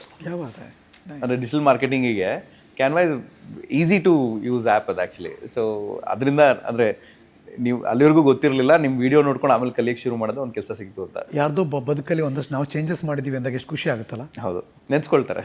ಅದೊಂದು ಒಳ್ಳೆ ಎನರ್ಜಿ ಅದು ಆ್ಯಕ್ಚುಲಿ. ನಮಗೂ ಕೂಡ ಅದು ಬಂದು ಹೇಳಿದಾಗ ಇನ್ನೂ ಒಳ್ಳೆ ಎನರ್ಜಿ ಅದು. ಪ್ರದೀಪ, ಹುಡ್ದಾಗಿಂದ ನಾವು ಸಾಯೋ ತನಕ ಎವ್ರಿ 6 ಅಥವಾ 8 ಇಯರ್ಸ್ಗೆ ನಮ್ಮ ಗೋಲ್ಗಳು ಚೇಂಜ್ ಆಗ್ತಾ ಇರುತ್ತೆ. ವಯಸ್ಸಾಗ್ತಾ ಆಗ್ತಾ ಇನ್ನೂ ಬೇಗ ಚೇಂಜ್ ಆಗ್ತಾ ಇರುತ್ತೆ. ಹೌದು, ನಾವು 2025 ಇದ್ದೀವಿ ನಾವೀಗ. ಇಲ್ಲಿ ತನಕ ಏನ್ ಗೋಲ್ ಇತ್ತು, ಮುಂದಕ್ಕೆ ಏನ್ ಗೋಲ್ ಇದೆ? ಅದಕ್ಕೆ ನನ್ನ ಲಾಸ್ಟ್ 10 ವರ್ಷದಲ್ಲಿ ಕಲ್ತಂತ ಸುಮಾರು ವಿಷಯಗಳು, ಅಂದ್ರೆ ಎಲ್ಲ ಆ್ಯಂಗಲ್ ಅಲ್ಲಿ, ಪರ್ಸ್ನಲಿ, ಫಿನಾನ್ಷಿಯಲಿ, ನನ್ನ ಪ್ರೊಫೆಷ್ನಲಿ ಸುಮಾರು ವಿಷಯಗಳು. ಈ ನೆಕ್ಸ್ಟ್ 10 ವರ್ಷ ನಾನು ಏನು ಅನ್ಕೊಂಡಿದ್ದೀನಿ ಅಂತ ಮಾಡಲೇಬೇಕು ಅನ್ನೋದು ಒಂದು ಹಠ ಇದೆ. ಸೊ ಅದ್ರ ಕಡೆ ಜಾಸ್ತಿ ವರ್ಕ್ ಇದೆ. ಕಪಲ್ ಗೋಲ್ ಅಂತ ಏನಾರು ಇದೆಯಾ? ತುಂಬ ಇದೆ. ಇಬ್ರು ತುಂಬಾ ಓಡಾಡ್ತೀರಾ? ಅವಳು ಹೌದು. ಅಂದ್ರೆ ಅವಳು ಆಕ್ಚುಲಿ ಏನೋ ಪ್ಲಾನ್ ಮಾಡಿದಾಗ 25 ದಿನ ಎಲ್ಲ ಪ್ಲಾನ್ ಮಾಡ್ಬಿಡ್ತಾಳೆ, ನನಗೆ ಹೋಗಕ್ಕಾಗಲ್ಲ ಅದು. Back pack trip. ಹಾ ಹೋಗ್ತಾ ಇರೋ ಸುಮ್ಮನೆ. ಅಂಡ್ ಒಂಥರ ಅದು ಕ್ರೇಜಿನೆಸ್ ಅಂತಾನೆ ಹೇಳ್ಬೇಕು, ಧೈರ್ಯ ಬೇಕು ಅದಕ್ಕೆಲ್ಲ. ಒಬ್ರೆ ಅಂಡ್ ತುಂಬಾ ಅವಳು ವಾಪಸ್ ಬಂದು ಫೋಟೋಸ್ ಎಲ್ಲ ತೋರಿಸ್ತಾಳಲ್ವಾ, ಅನ್ನಿಸ್ತಿರುತ್ತೆ ಗುರು ನಾನು ಯಾವಾಗ ಇದನ್ನೆಲ್ಲ ಮಾಡೋದು ಅಂತ. ಅಂದ್ರೆ ಅವಳ ತರ ಲೈಫ್ ಬದುಕಬೇಕು ಅಂತ ತುಂಬಾ ಸಲ ಅನ್ಸುತ್ತೆ. ತುಂಬಾ ಆರಾಮಾಗಿ ಟೆನ್ಷನ್ಸೇ ಇಲ್ದಿರಾ ಹೆಲ್ದಿ ಲೈಫ್. ದಿನ ಯೋಗ ಮಾಡ್ತಾಳೆ, ದಿನ ವರ್ಕೌಟ್ ಮಾಡ್ತಾಳೆ, ಬಾಡಿ ಹಾಗೆ ಇಟ್ಕೊಂಡಿದ್ದಾರೆ. ಯು ಆಲ್ಸೋ ಹಾಗೆ ಇದ್ದೀರಿ ಈಗ. ನಾನು ರೀಸೆಂಟ್ ಆಗಿ ಲಾಸ್ಟ್ 1 ವರ್ಷದಿಂದ ಸ್ವಲ್ಪ ತಲೆಗೆ ಬಂದು ಬ್ಯಾಡ್ಮಿಂಟನ್ ಶುರು ಮಾಡಿ ವರ್ಕೌಟ್ ಶುರು ಮಾಡಿ ಈಗ ರಿಯಲೈಸ್ ಆಗಿದ್ದು. ಬಟ್ ಅದರ್ವೈಸ್ ಅವಳಿಂದ ಕಲಿಯುವಂತ ತುಂಬಾ ಇದೆ. ಆನ್ ಪ್ರಯಾರಿಟಿ 3 ಬಕೆಟ್ ಲಿಸ್ಟ್ ಅಲ್ಲಿ ಏನಿದೆ ಮಾಡಲೇಬೇಕು ಈ ವರ್ಷ 2025ಗೆ ರೆಸೊಲ್ಯೂಷನ್ ಮಾಡ್ತೀನಿ. Let's promise on Harikathe. ಇಲ್ಲ, ಒಂದಷ್ಟು ವಿಷಯಗಳಲ್ಲಿ ಲಾಸ್ಟ್ 10 ವರ್ಷದಲ್ಲಿ ಒಂದು 3 2025 ಆನ್ ಪ್ರಯಾರಿಟಿ. ಇಲ್ಲ ಅದು ಹೇಳ್ಬಾರ್ದು, ಹೇಳ್ಬಿಟ್ರೆ ಹೊಟ್ಟೋಗುತ್ತೆ, ಮಾಡಾದ್ಮೇಲೆ ಬೇಕಾದ್ರೆ ಹೇಳ್ತೀನಿ. ಈ ಆಂಗಲ್ ಅಲ್ಲಿ ಅಂತ ಇಲ್ಲ, ಪ್ರೊಫೆಷನಲಿ ಇನ್ನೊಂದು ಚಾನ್ಸ್ ಸಿಕ್ಕಿದೆ ಬೆಳಿಲಿಕ್ಕೆ. ಓಕೆ, ಸೊ ಐ ಥಿಂಕ್ ಅದು ಸ್ಟಾರ್ಟ್ ಮಾಡ್ಕೊಂಡಿದ್ದೀನಿ. ಓಕೆ, ಇನ್ಫ್ಯಾಕ್ಟ್ ನಿಮಗೆ ನಾನು ಫಸ್ಟ್ ಫೋನ್ ಮಾಡಿ ಹೇಳಿದ್ದು, ನಾನು ರಿವೀಲ್ ಮಾಡೋಕ್ಕಾಗಲ್ಲ. ಓಕೆ, ಆಮೇಲೆ ಈ ಥರ ಏನೋ ಕರೀತಿದ್ದಾರೆ ಒಡು ಐಡು ಅಂತೇಳಿ ನಾನು ನಿಮಗೆ ಕೇಳಿದ್ದು ಫಸ್ಟ್. ಅದೊಂದು ಸೀರಿಯಸ್ ಆಗಿ ತಗೊಂಡಿದ್ದೀನಿ. ಬಿಕಾಸ್ ನಂಗೆ ಅನ್ಸಿದ್ದು ಈ ಲಾಸ್ಟ್ 4-5 ವರ್ಷಗಳಲ್ಲಿ ನಾನು ಮಾಡಿರೋ ಕೆಲಸ ನೋಡೇ ನಾನು ಕರಿತೀರ ಮತ್ತೆ ವಾಪಸ್. ಗ್ರೇಟ್. ಸೊ ಅಲ್ಲಿ ಬೆಳಿಲಿಕ್ಕೆ ಒಂದು ಚಾನ್ಸ್ ಇದೆ. ಸೊ ಅದು ಬಿಟ್ಟು ಸಖತ್ ಸಂಸ್ಥೆನಲ್ಲಿ ಇವಾಗ ಏನು ಒಂದು ಸಿನಿಮಾ ಮಾಡಿದ್ದೀವಿ. ಸೊ ಇದು ವೆರಿ ಸೂನ್ ಅದು OTT ಪ್ಲಾಟ್ಫಾರ್ಮ್ಗೆಲ್ಲ ಬರ್ತಿದೆ. ಐ ಆಮ್ ವೆರಿ ಶ್ಯೂರ್ ಅದು ನೋಡಾದ್ಮೇಲೆ ಇನ್ನೊಂದು ಜನ ಅದು ನೋಡಿ ಅದು ಕಾಂಟೆಂಟ್ ಬಗ್ಗೆ ಅವ್ರು ರಿವ್ಯೂ ಹೇಳ್ತಾರೆ ಅಂತ. ಸೊ ಪ್ಯಾರಲಿ ಅದ್ರ ನೆಕ್ಸ್ಟ್ ಇನ್ನೊಂದು ಕತೆ ಒಂದು ಬರಿತಾ ಇದ್ದೀವಿ. ಸೊ ಅದರಲ್ಲಿ ಯಾವಾಗ ಟೇಕ್ ಆಫ್ ಆಗೋದು ಗೊತ್ತಿಲ್ಲ, ಬಟ್ ಅದೊಂದು ಕತೆ ಅಂತೂ ಈ ಸಲ ತುಂಬಾ ಪಕ್ಕಾ ಮಾಡ್ಕೊಂಡು ಹೋಗೋಣ ಅನ್ನೋದು. Big story and big star ಅದೇನು ಹೇಳಲ್ಲ ಈಗ ಸದ್ಯಕ್ಕೆ.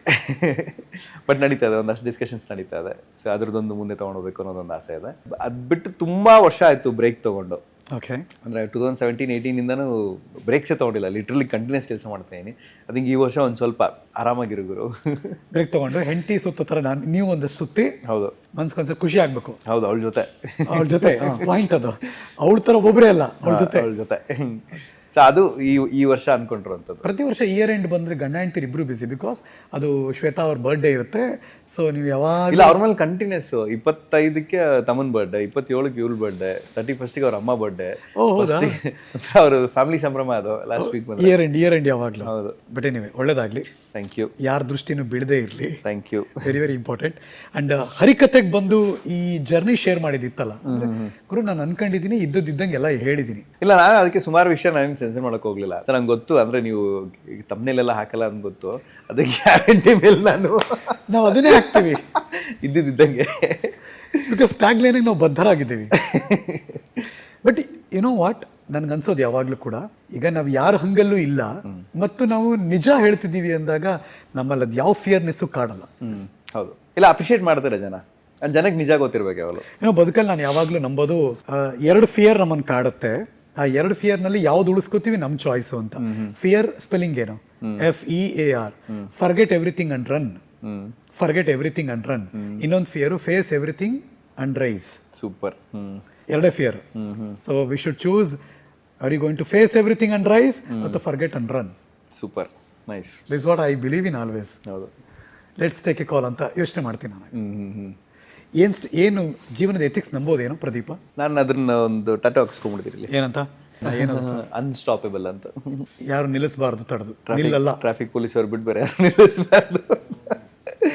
ಅಂದ್ರೆ ಯಾವುದೇ ಹಂತದಲ್ಲಿ ನಿಲ್ಬಾರ್ದು. ಅಂದ್ರೆ ನಿಂಗೆ ಏನ್ ಅನ್ಸುತ್ತೆ ಥಾಟ್ ಪ್ರೊಸೆಸ್. ಕೆಲವು ವಿಷಯಗಳು ಯಾಕೆ ನಮ್ಮ ತಲೆಗೆ ಬರುತ್ತೆ, ಐಡಿಯಾಗಳು ಗೊತ್ತಾಗಲ್ಲ. ನಿನ್ ತಲೆಗೆ ಬಂದಿದೆ ಅಂತ ಹೇಳಿದ್ರೆ ಅದು ನಿನ್ನ ಕೈಯಲ್ಲಿ ಸಾಧ್ಯ ಇರುತ್ತೆ. ಅದನ್ನ ಮಾಡೋದು ಹೇಗೆ ಅನ್ನೋದ್ರ ಬಗ್ಗೆ ಯೋಚನೆ ಜಾಸ್ತಿ ಇದ್ದಷ್ಟು ಅದು ಆಗುತ್ತೆ. ಒಂದು just go and just do, unstoppable. Focused ಆಗಿದ್ರೆ, ಅದಕ್ಕೆ ಅದ್ರ ಬಗ್ಗೆನೇ ಯೋಚನೆ ಮಾಡ್ತಿದ್ರೆ, ಡಿಸ್ಟ್ರಾಕ್ಷನ್ಸ್ ಇಲ್ಲ ಅಂತ ಹೇಳಿದ್ರೆ, ಅಂದರೆ ಇವಾಗ ನಾನು ಇದು ಮಾಡ್ತೀನಿ ನಾನು ಎಲ್ಲ ಮಾಡ್ತೀನಿ ಅಂತ ಹೇಳಿದ್ರೆ ಆಗಲ್ಲ ಅದು. ಆ್ಯಕ್ಚುಲಿ ಜೀವನಕ್ಕೂ ಮತ್ತು ನಮ್ಮ ಶೂಟ್ ಮಾಡ್ತಿರೋ ಕ್ಯಾಮ್ರಾಗಿರೋ ಸಾಮ್ಯತೆ ಇದು. ಫೋಕಸ್ ಇಲ್ಲ ಅಂದರೆ ವೇಸ್ಟ್. ಹೌದು, ಬ್ಲರ್ ಆಗಿರುತ್ತೆ ಲೈಫ್. ಕ್ಲಾರಿಟಿ ಇರಬೇಕು. ಲೈಫ್ ಆ್ಯಂಡ್ ಕ್ಯಾಮ್ರಾ ಎರಡಕ್ಕೂ ಇರೋ ಸಾಮ್ಯತೆ ಯಾವಾಗಲೂ ಕೂಡ. ಹೌದು ಪ್ರದೀಪ, ಇಟ್ ವಾಸ್ ಫ್ಯಾಂಟಾಸ್ಟಿಕ್. ಇಲ್ಲ, ನನಗೆ ಸಿಕ್ಕಾಪಟ್ಟೆ ಖುಷಿ ಆಗಿದೆ. ಏನು ಗೊತ್ತಾ, ನನ್ನ ಮೀಡಿಯಾದಲ್ಲಿ ಮೊದಲನೇ ಗೈಡ್ ನೀವು, ಆಯ್ತಾ? ಒಂದು ಸ್ನೇಹಿತ, ಅಂದರೆ ಗೈಡ್ ಅಂದರೆ ನಿಮ್ಗೆ ತುಂಬ ಸೀನಿಯರ್ ಆಗಿ ನೋಡಿದ್ರು ಪ್ರೀತಿನ ಅಂಕಲ್ ಅಂತ ಕರಿತೀವಿ ಇವತ್ತಿಗೂ. ನಮ್ಮಿವ್ರ ಮಧ್ಯೆ ನಡೀತಿರ್ತಾವೆಲ್ಲ. ಸೊ ಅವತ್ತು ಎಷ್ಟು ಪ್ರೀತಿ ಇದೆಯೋ ಇವತ್ತು ಹಾಗೇ ಇದೆ. ಆ್ಯಂಡ್ ನೀವು ಬೆಳೆದಂಥ ರೀತಿ, ಅಂದರೆ ನಾಳಿದ್ದು ಇವತ್ತು ಎಷ್ಟೋ ಸಂಸ್ಥೆಗಳಲ್ಲಿ ನೀವು ಕೆಲಸ ಮಾಡಿದಾಗ ಪ್ರೀವಿಯಸ್ಲಿ ಎಷ್ಟೋ ಜನ ನಿಮಗೋಸ್ಕರ ಆ ಶೋನ ನೋಡೋರು. ಅಂದರೆ ನೀವು ಆ ಸಂಸ್ಥೆ ಅನ್ನೋದು ಸೆಕೆಂಡ್ರಿ, ಹರೀಶ್ ಅವ್ರ ಶೋ ಅನ್ನೋದಿತ್ತಲ್ವ, ಅದು ತುಂಬ ಇಂಪಾರ್ಟೆಂಟ್ ಇತ್ತು. ಇವತ್ತು ನಿಮ್ಮದೇ ಆದಂಥ ಒಂದು ಸಂಸ್ಥೆ, ನಿಮ್ಮದೇ ಆದಂಥ ಒಂದು ಶೋ, ಆ್ಯಂಡ್ ತುಂಬ ತುಂಬ ಒಳ್ಳೇದಾಗಲಿ. ಆ್ಯಂಡ್ ಹೆಸರು ಸಾಕೋದು ಇಷ್ಟ ಆಯಿತು, ನ್ಯೂಸು. ಈ ಹರಿಕತೆ ಹೇಗೆ ಅನ್ನಿಸ್ತು? ಹರಿಕತೆ ಇಸ್ ನೈಸ್. ಅಂದರೆ ಒಂದು ಪ್ಲೇಸ್ ಜನ ಮುಕ್ತವಾಗಿ ಅವ್ರಿಗೆ ಏನು ಅನಿಸುತ್ತೋ ಅದನ್ನು ಹೇಳ್ಕೊಳ್ಳಿಕ್ಕೆ, ಇದ್ದಿದ್ದಂಗೆ ಹೇಳೋದಕ್ಕೆ. ಐ ಥಿಂಕ್ ತುಂಬ ಕಂಫರ್ಟಬಲ್, ಈಸಿ ನಿಮ್ಮ ಜೊತೆ ಮಾತಾಡೋವಂಥದ್ದು. ಅರೆ ನಾನು ಅಂತಲ್ಲ, ನನಗೆ ಎಷ್ಟೋ ಪೊಲಿಟಿಷಿಯನ್ಸ್ ನೀವು ಇಂಟರ್ವ್ಯೂ ಮಾಡೋದೆಲ್ಲ ನೋಡಿದ್ದೀನಲ್ವಾ, ಬೇರೆ ಕಡೆಲೆಲ್ಲ ತುಂಬ ಸೀರಿಯಸ್ ಆಗಿರ್ತಾರೆ, ಬಟ್ ನೀವಿದ್ದಾಗ ಏನೋ ಒಂಥರ ಒಂದು ಸ್ಪಾರ್ಕ್ ಇರುತ್ತಲ್ಲ ಆ್ಯಕ್ಚುಲಿ.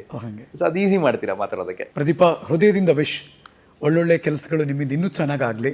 ಅದೆಲ್ಲವೂ ಕೂಡ ಹೆಸರು ಮತ್ತು ಮಾನಿಟರಿ ಬೆನಿಫಿಟ್. ಒಂದು ಸಂಸ್ಥೆ ಬೆಳಿಬೇಕು ಯಾವಾಗಲೂ. ಏನೋ ಬೆಳೆದ್ರೆ ಒಂದಷ್ಟು ಕ್ರಿಯಾಶೀಲವಾಗಿ ಒಂದಷ್ಟು ಜನ ಬೆಳೀತಾರೆ, ನಂಬಿಕೆ ಹುಟ್ಟು ಹಾಕುತ್ತೆ, ಅದರಿಂದ ಪಾಸಿಟಿವ್ ವೈಬ್ಸ್ ಕ್ರಿಯೇಟ್ ಆಗುತ್ತೆ ಅಂತ ನಾನು ಯಾವಾಗಲೂ ನಂಬ್ತೀನಿ. ಯು ಡೋಂಟ್ ಬಿಲೀವ್ ನ್ಯೂಸು ನಮ್ಮ ಸಂಸ್ಥೆ ಏನಿದೆ, we are few people, but ಎಲ್ಲರೂ ಕೂಡ ಒಂದು ಒಳ್ಳೆ ಕೆಲಸಕ್ಕೆ ವೈಬ್ಗೆ ಕೈ ಹಾಕಿದೀವಿ ಅಂದಾಗ ನಾವೆಲ್ಲ ಫ್ಯಾಮಿಲಿ ತರ ಇರ್ತೀವಿ ಯಾವಾಗಲೂ ಕೂಡ.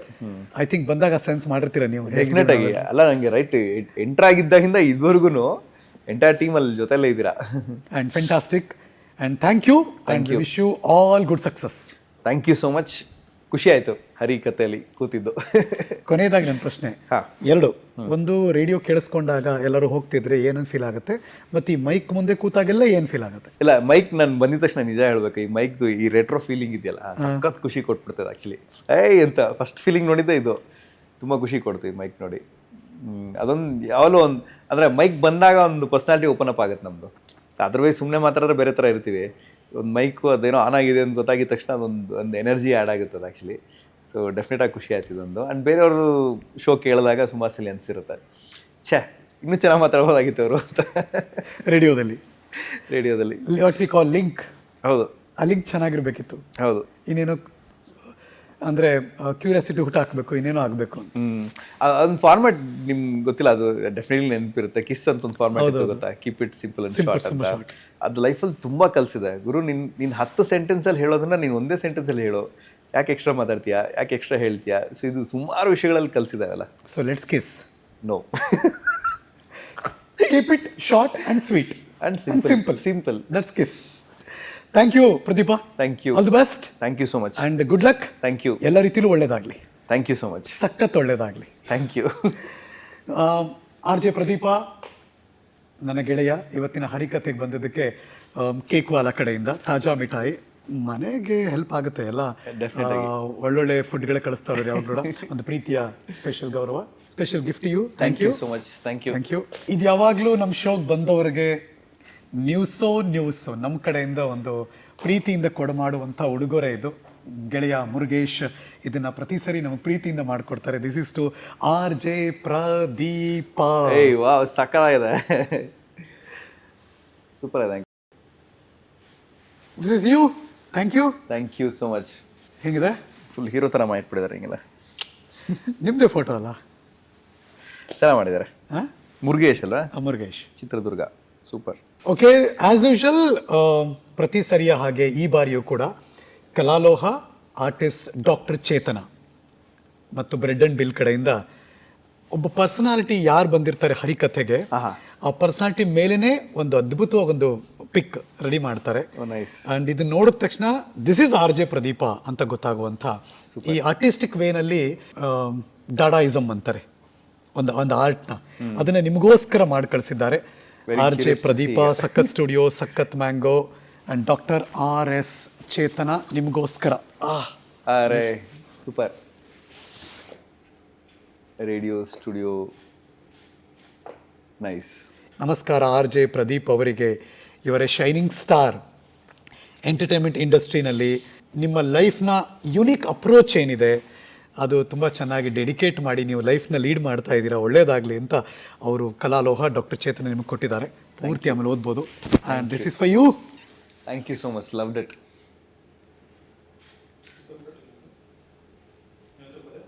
ಐ ಥಿಂಕ್ ನಿಮ್ಮ ಮನೇಲಿ ಇದು ಒಳ್ಳೆ ಪ್ಲೇಸ್ ಸಿಗುತ್ತೆ. ಡೆಫಿನೆಟ್ ಆಗಿ. ಬರೀ ಶ್ವೇತನ್ ಫೋಟೋನೇ ಇದೆ, ನಂದೊಂದು ಹಾಕ್ತೀನಿ. Thank you doctor Chetan. Thank you so much. Nice.